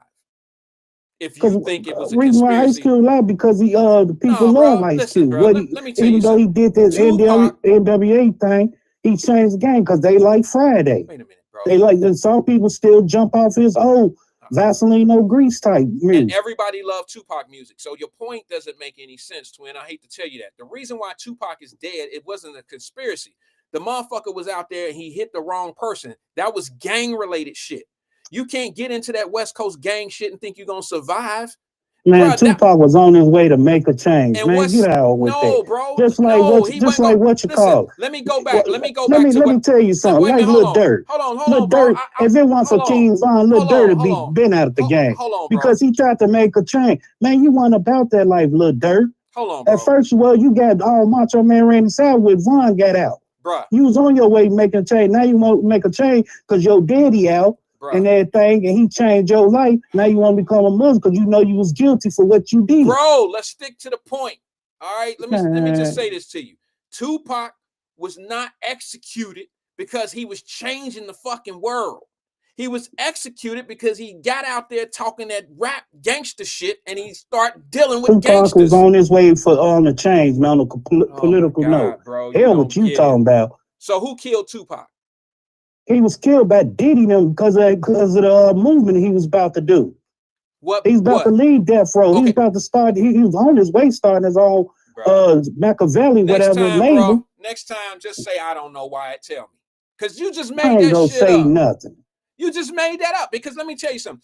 Diddy and them had a beef, but it was a music beef. Wasn't nothing up. They wasn't shooting each other and all that old shit. It didn't get to that point yet. It might have got there. But Tupac is not dead because he was changing the world and the white man or whoever was trying to stop him from being influential to us. That's not why he's dead. He's dead because he did some. If all people that should know, you can't put your hands on Latin Kings and all these people out there and they don't give a fuck that you Tupac. They don't give a matter of fact. So he did because of a fight. Yes. That's exactly why he's dead. He's dead because he put his hands on the wrong person. So why was Malcolm X dead? Huh? Why Fred Hampton dead? Even though they did their gangbang and stuff, whatever Fred Hampton, whatever on a political note, why he dead? Huh? I don't know, twin. I'm scared. Okay then, man. It's a movement, man. Listen, man. We did our thug one and all that back in the day. Now I'm on something positive. Twin. Oh, this uppity shit you talking about? No, you gotta go. Twin. We gotta keep this West Coast, East Coast beef going. Lil Durk, who y'all bang with? We bang with them niggas in down south. Don't come to O Block. Come on, man. And sometimes So- it get so late. Like twin, what you so- call so it? He's a twin. rolling 60. So twin, since you put and he was wait a about to minute, change his twin, life. Nipsey. twin, It was too late. twin. Okay, who killed Nipsey? It was his own people killed And him. why they All kill the him? jealousy and hate. But Nipsey he was on his way changing his life. It was too late though. He still go rep 60 just like Snoop rep Crip. But he ain't out there. Come on, man. If you don't believe it, man, let it. It's a movement, man. Twin. Once they know you doing a movement, you ain't got nothing So now, else to do with them. so Off with your head. based on your philosophy, Just like that white man Conan said, hey, why you can stop this beef? Hey, I got kids to feed. That white man said that. Hold on, because it's starting to, I was dazed for a minute, but I ain't gonna lie. No, don't be dazed. Wake your ass up. Yeah, you hit me with a few punches that I never seen coming, and I had to wake up. I was on my feet, but here I am. Go take a bathroom break if you got to. I got time. Okay. I work tonight. So based on your logic, Ice Cube is still alive only because everybody liked his Friday movie. That's what you said, right? He's on a positive note. He bring them Fridays and Friday movies and other stuff. People still like Cube. So he's the he went out there like that Tupac would, making all that noise. With Dirk and all that. He wasn't like that gangbanger like that. Twin, I'm not quite sure how old you are, but I'm 45, man. I know the game, man. He wasn't out there heavy. Then you West should Coast, know. he started throwing up the Crips and Bloods and all. He wasn't doing all that like then that. You should know. Stop it, Wyatt. Wait a minute. It was money making and everything back in his time. Dope selling. Bro, are you serious? You talking about flexing? That was flexing. Bro, hold on, bro. Yeah, I'm serious. You're really playing with me right now because I think I'm not. I play PlayStation, twin, but I'm not playing. This is some AI twin calling shit because you can't tell me that you don't think. Oh, there it is. I heard the lighter. You over there tripping. I don't know what you smoking, but you better put that shit down. But let me just say this to you, bro. Who was out first? Tupac or Cube? Cube. So how was what organization Cube was in? You don't remember him representing West Coast and doing all that old shit with the blue? He wore Crip shit and all that. Him and Pac, I mean not Pac, but him and Snoop and all them. They was representing the blue, bro. They was gang banging and talking that shit. And that's, you don't remember that? I remember that, but it wasn't heavy as time flew in the 90s and stuff. How Tupac took it to another level. And when Tupac took it on, here come the drill music with Lil Durk. Hold on. I'm about to educate. I'm trying to put you on. Tupac didn't do anything different than Cube did when he went to New York. You agree or disagree? Tupac from New York. And when he got it with the West Coast brother, that's when he took flight. He's not from New York, by the way. He's from Baltimore. He is. Okay. Yeah, over that way. He's from the East Coast, whatever. Yeah, he went somewhere over there. Well, you ain't got to get smart, man. No, Come on. I'm just saying. You said he's from New York. He's really not. What I'm saying to you is this. Pac was more of I'm going to use your words. He was more of a puppet than any of the guys that we have been discussing on this show right here so far. He was not, he was after Cube. So if anything, he would have mimicked or he would have patterned himself and not his lyrics, but his points of views coming from somebody like Cube. Cube opened the door for all those dudes when it came to that gangster shit. Cube he's the godfather of that gangster shit. He wrote all that shit, okay? So all I'm saying to you is Cube was more influential to the nasty dope game, fuck the police, all that bitches and hoes and all that old shit. He was more influential on that. And he changed more heavily than Tupac did, because when he went to New York and got with the brothers, with the Nation, when he got with the Nation, Cube totally turned the whole conversation around. Of course, that's gonna happen. Just like a nigga go to prison. Let me finish. He went in that game before he went in there. He was game man. Now he come out. Assalamu alaikum. That's nigga. When did Tupac ever do that?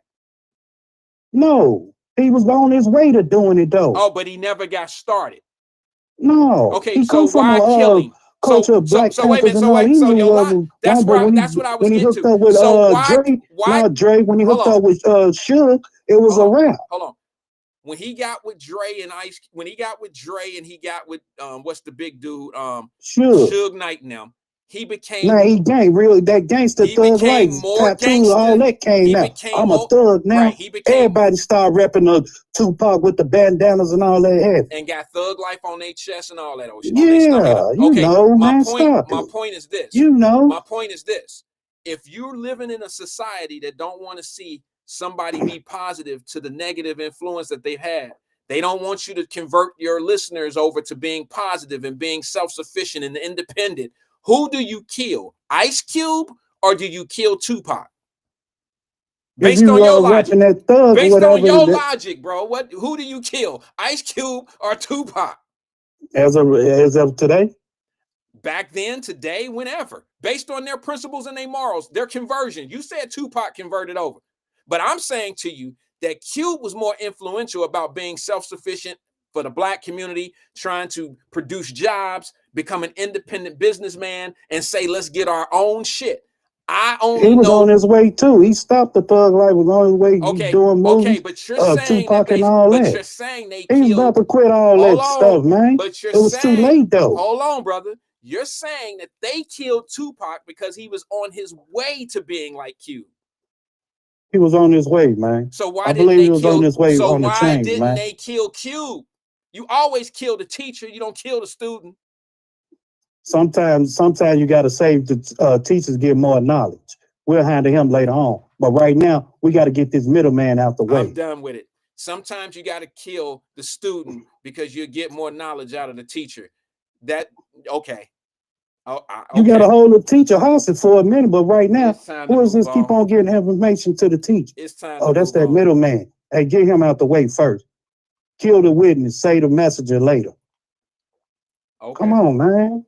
All right. Well, you know, that's how I look at it. I just believe that if I'm somebody that don't want some people to advance in life, and I don't want to let them see how great they are and how they can do it on their own, be independent, have their own businesses and their buildings and have their own land and grow their own fruit, I'm definitely going to kill the teacher. I believe there's all these damn role models and people look up to as role model. I believe these celebrities, whoever, I think if they sit down and really like guide these and give them structure and everything else, I think it'd be a better place, man, as a black hole. I think we look in all the wrong places for all the right things. I think that we need regular people to be prestigious to our youth. I think it should be, and it's just my personal opinion, because there's not. Do you ever listen to Killer Mike? I love Killer Mike. You see his movement, what he do, engage in and enlighten people's mind, how he strategize solution, what all he come up with. I could call Mike right now. I've never had him on the show. Saying. I've never had him on the show, but I could tell you right now, I love the brother because he stands for I love everything. Him too, the way his movement. Well, he stands for everything that I talk about here. Now we don't agree on everything, but politically we got a lot people like him. But he's more okay. Is he more like Ice Cube or is he more like Tupac? No, he neither one. Huh? Oh, he's not no gangbanger. Okay. But he's up there. Okay, you don't have to be a gangbanger. You could have a history of being a gangbanger once upon a time in life. That don't mean that's what you that's what you are all your whole life. He's an entrepreneur and everything else, but you know he engaged with people like down on this issue and that issue and all that. He's one of those type of guys. He's gonna kill a baby after your baby mama and all that type. No, he's not. I get it. So it's a different movement, man. Whereas Tupac said, "Help people get live and die in LA and stuff." Brenda got a baby. So I'd rather listen to Killer Mike than to listen to Tupac. Okay. It's a movement, man. It's a movement. And Tupac, he was on that movement, but it was too late. He was about to change the game, man. And once they know you about to change the game, no, you too uppity for me. Calm this noise down. Off with your head. Okay. You make too much noise. All right. So I'm gonna once they see you making all that noise, no. Well, I don't know too many of them guys that made as much noise as Cube. I'm just being honest with you. And I'm talking about the independent Cube. I'm talking about Cube, who did Cube all wasn't the, no sucker, man. Cube, when they gave him that check, he said, F that check. Money ain't no problem to me. I'm gonna go by myself. I'm solid. He didn't care. That's why people respect him. He said when they Jerry Hall or whatever name handed him that check, he said, F that check. He came where my money at. They wrote him that check, F that check. He started his own label.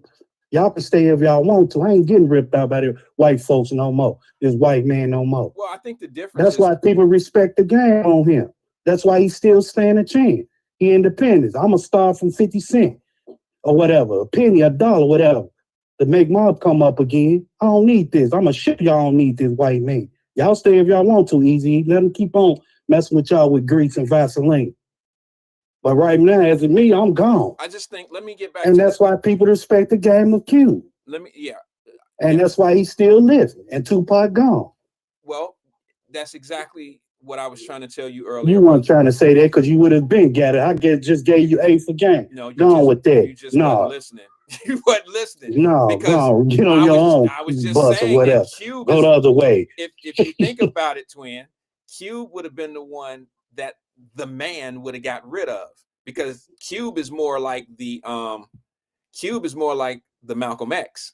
He was all about, hey, self-sufficiency. We got this. Look, we need this startup money. We got this. Let's pull our resources together. That's Cube. That's the one you really want to get rid of if you're trying to stop the progression of people. You take the teacher out. Tupac didn't necessarily have to be taken out by the man. He was doing a lot of work for the man, just like Cube was at the beginning. You know what I'm saying? But when you show a nigga you don't need him and everything, do it on your own. Oh, he's serious though. Okay, see, let him leave. You switching up. You taking my points. That's what I was trying to tell you at the beginning of our You conversation. weren't trying to say that because you would have said it at first. Man, go on with that. Now you want to come in and get a game all late. No, the game over, man. Twin. Come on, Wyatt. Twin, you're gonna have to rewind. You're gonna have to rewatch this show after the program, and I promise you, if you really listen deeply, you listen hard, you'll say to yourself, "Damn." Well, why you ain't saying and making me slow over here, man? Because every time I cook say my something, lasagna, you up there trip. No, every time I try to say something, bro, you would talk over me, and then you'd be like, "I'm tripping" or whatever. And you're not. You know what? Here's the thing. This is why I don't really argue. Like, I don't get into a back and forth debate with people, because generally, and I don't mean you want to be right just like your brother Emmanuel. So go ahead on with that. Well, I understand. Well, here's the thing. I'm not going to argue with somebody because they're generally, most times they're not listening. You can tell when somebody's listening and they not. I listen, man. No, Come on, man. You think I don't listen to what you say? You need to stop that, man. See what I'm just saying? See what I'm talking about? See, it's hard to you can't have selective hearing and take that one little thing and then interrupt me because I was trying to get my point out of what I was talking about, and you already shutting me down because you telling me I was listening, but as you're saying that, you're not really listening to the point. And what I'm saying to you is, it's kind of hard to have. I can multitask, man. I'm listening, man. Go ahead on. I'm cooking and listening at the same time. Watching my little bad kid over there. Have you ever seen a debate, a real structured debate? Have you ever seen one of those? Yes. Okay. All right. I wasn't really expecting you to say yes, but all I'm gonna say to you is this: the one thing that real debates have, they have a clock. Do you know the purpose of the clock? Yeah, you got enough time to say what you got to say. Once you hear that ding ding, be quiet. Excellent. Now let me ask you something. Why? So you want me to be quiet? No, I'm listening to what you say. What I'm saying to you is, why do you think there's a clock in the first place? To give enough time for the next person to say whatever they got to say. That's partial. The reason why there's a clock is because that person gets this amount of time without being interrupted. That's a structural debate. You see what I'm saying? So it's kind of hard. It's kind of hard to have a conversation with someone that kind of doesn't, they don't give the other person adequate time to make a point without jumping in. It's very hard to have a conversation. You had plenty of time to make your point, and you talk about, oh, that's what I'm trying to say. That's what I tried to tell you. Well, why you ain't say that first, making me look crazy? I think if we did a survey here, I think everybody would tell you that's what Wyatt was trying to tell you, twin. I guarantee, not no haters, not no people that hate you and all that shit. I think a person, I think anybody that's been listening to us have this conversation will say, dude, that's exactly what he was trying to tell you. And if they don't, twin, I'm gonna be honest with you, bro. If they don't say that that's what was going on, they really trying to put a dollar store battery in your back, bro. And I mean a battery that's only gonna last 12 hours. That's how they doing. Because I clearly was telling you that the influencer, Tupac didn't get killed. He didn't get murdered because he was coming up as this influential guy that was trying to change the black community. That's not why he got murdered. He got murdered for the same reason why those brothers get murdered in Chicago. Street shit. I still don't agree with that, but okay, you know, to each his own. That's fine. All right, brother. But you know what? I appreciate you engaging with us today, man. Yeah, my time is up, bro. I gotta get up out of here. And I'm gonna remix this tomorrow, whatever you come back on. Whatever. It ain't over. I get the last laugh. The last say so. Bro, why do we have to remix this? I'm just asking. I'm gonna give you the last word. You're gonna end us out for the day. Why do we have to remix something, bro? We don't have to remix. We don't have to do that. All right. Let's just, for the sake of it, let's just say you won. No, I ain't gonna say I won. No, I ain't gonna say I won.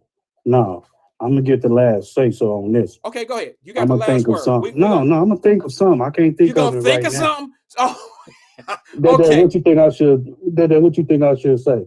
Get your hand off me. He said, "Get your hand out my pocket. Get your hand out my pocket." No, he got his hand in my mouth. I guess he want to say, "Shut up, did it?" I'm about to duck. Get your hand out my pocket. Nah, well, that's you know I like have fun. Appreciate man. you, brother. Appreciate you. Hey, feel free to call anytime, bro, but you got to be prepared. You say what? Feel free to call anytime, but you got to be prepared. Hey, yeah, one more thing, 30 seconds. Yeah, you talked about my city yesterday or day before, and you was right, man. You was right. Sometimes, why, to be honest, you know, I love my city and everything, Chicago, and it feel like it ain't the same. Why?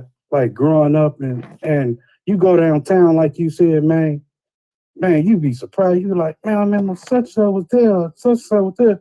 It's boarded up like it's somebody broke into it. They having a snatch and grab again. But you know what, twin? I don't know if you heard this. I'm going to play it tomorrow because I have it burned. I just didn't get time. Listen tomorrow because I'm going to go over what's going on in Chicago with the property taxes. Cincinnati, Cleveland, Memphis. Some of you guys need to listen up. All right, because what I'm going to go over tomorrow, when we talk tomorrow, I'm going to show you what taxing the rich in these cities really look like. It's not really taxing the rich. I know that's some type of shit that people want you to hear, and I'm not trying to make it sound like I'm for one side or the other. What I'm telling you, in the city of Chicago, what I've been preaching here for 3.5 years on this platform, the city of Chicago has an inequity of black folks losing their homes to property taxes. It's a targeted area. And the reason why they're losing is because the rich aren't paying their taxes because they're running them out of there. The businesses downtown Chicago are leaving because they're overtaxed. The money has to come from somewhere, so they have to redo the tax, whatever. I don't know from the east side, west side, but my video that I have will break it down of the districts. You even have black pastors, black preachers in the city of Chicago right now with their asses being 2 years too late, now wanting to know why is this impacting the black community more than anywhere else in Chicago. And I'm telling you, when you start talking about that tax the rich and all that old stuff, all you really doing is saying the middle class people in this city about to pay more, because the rich can always get up and they can always get up and relocate and go to something different and better. They need a better system. I have a better system. I know of a better system, and I'd like to introduce it tomorrow. But I'm going to show you a video tomorrow of how they are really punishing. You have people in Chicago, black folks, that are paying 110% more on their property taxes than they were last year. Come on now, y'all. Man, that's crazy, man. East Siders. That's just ridiculous. That's ridiculous. You said the East Side? East Side. What East Side? I'm going to play the video because I don't know Chicago like you know Chicago. I don't know the counties. I don't know the different areas, and I don't know where all the, the different level of black folks live. I just know the Cook East Side. County. What are you talking about? Cook County. I'm Ain't just saying. Cook no more. They put an R on there.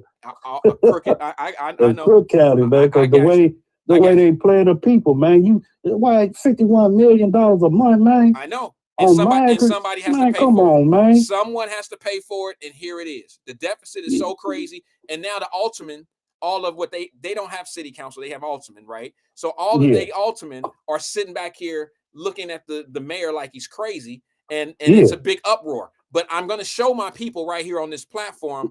I'm not running, like, I'm not trying to say I told you so, but I'm gonna let you see the same people who was silent 2 years ago now coming forward saying, what's going on with this? Why is this impacting our community? Why are our taxes going up 100%, 110% in our neighborhoods? These are the working class people of Chicago. And let it be clear, Chicago, they got all different nationalities, all type of race up there. So they not care about this person, that person. It's just, why is it that when we ask for help and everything else, y'all just look over us, but as soon as the migrants come in here, y'all get all this, and here come our property taxes going up, and y'all try to rebound, try to get that money that y'all gave them. Now y'all want to shoot our property tax up.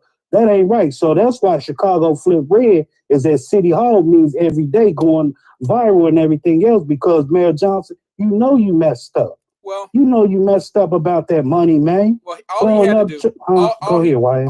And I gotta go, twin, because I got a 4 o'clock I gotta get to. But all I can tell you is this: people that didn't want to hold him accountable, it's showing now. You got to be patient in certain things. I mean, it's very evident that if you allow people like the leadership of Chicago to come into your city and do the same thing, you're gonna have a serious problem. Chicago is just the blueprint of how not to be right now. And when people talk about it, they want to frame me or whatever as a Trumpster and all that old shit. I'm trying to tell you that there are black people suffering in Chicago based on policy, and nobody's saying anything. It's just like watching Diddy do a bunch of black people wrong. You feel like if you say something that you'll be ostracized or you'll be canceled out of the community and all that old shit. You're just as guilty as the white cop sitting in the car protecting the white racist cop. If you don't say anything bad about somebody that's doing us bad and they look like us, in Duquay, all the rest of them, all the rest of them, I'm trying to tell y'all keep getting played by these people. And the reason why you don't hold them accountable is because they have a circle of people that gatekeep for them.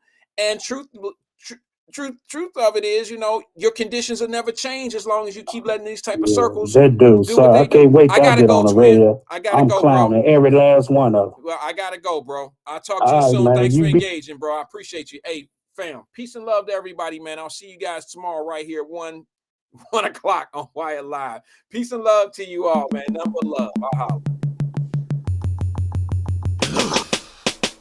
Ladies and gentlemen, boys and girls, little children, dogs and cats. Right about now, you are listening to the incredible drum patterns of DJ Manny. Fresh.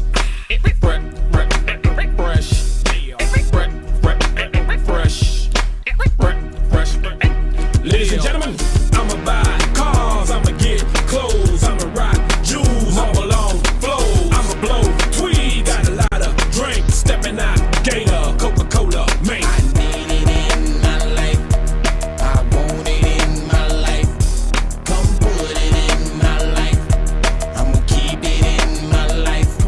It's your boy Juvie from the Magnolia, still looking. You girls know what's up with me, bust it wide open, loose chest, loose booty, round, down, and up. If a gangster can't touch it, what you bouncing it for? Now give me leadway, watch how a G play, watch how my name get caught up in the he and she say. It's UTP day, we what the streets made, they represent us when they hear us at the DJs. Break bread with me, play up, they're mad with me, thought we was people, you're supposed to spend your cash with me, I mean your last with me. Hold me down, give me a whip, give me a trick and let her blow me down. I'm so gutter, I'm so slick, I'm so grimy, I promise you something and I bet you don't find me. Look, I'ma eat, purchase whatever I please. CO, give me the keys, Aubrey, I need 2 of these. I'ma buy cars, I'ma get clothes, I'ma rock jewels, marble on flows, I'ma blow tweed.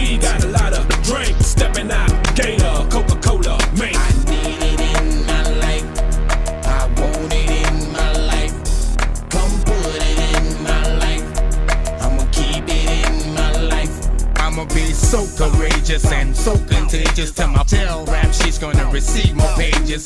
Listen to Jupiter, this my ear mine. 400 degrees and I'm about to kick it in gear mine. And don't you see the soldiers and bows when I appear mine? About me written on my page, cause I don't fear none. Don't fear none. Me and my team got a scheme to go like the block up. Skips moving to work, young wacko popping the chopper.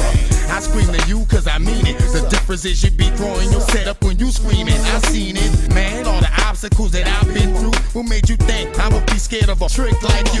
I'm your dog, let me get it on consignment. You ain't paid them last people yet, dog, don't even remind me. I gain knowledge, my game polish, and it's obvious. You can't block it, you can't knock it, this is profit. I'ma buy cars, I'ma get clothes, I'ma rock jewels, marble on flows. I'ma blow tweed, got a lot of drinks, stepping out, Gator, Coca-Cola, man. I need it in my life, I want it in my life. Come put it in my life, I'ma keep it in my life. Can I untake the clips and chill? Show my clicks it's real. Can my people shop in Beverly Hills? I got a lot of work, I know that's gonna be ahead of me still. But my beast mentality gon' keep me head of the field. Pardon me, but I got paper to chase. Not cut through the talking and bring me straight to the safe. I know where the camera's at and I'm destroying the tape. I'm not leaving no evidence for the forensic to trace. Got a problem on my hand, a few bills I ain't been paying. I figure about a little bit less than 75 grand. And my dog Robbie caught a nickel for a pistol. It's serious when the federal is coming to get you. Life is at a standstill out here in this damn field. What you say could get you and your man's killed. This my last chance to come up, this gotta be it. Juvie coming out the first round live.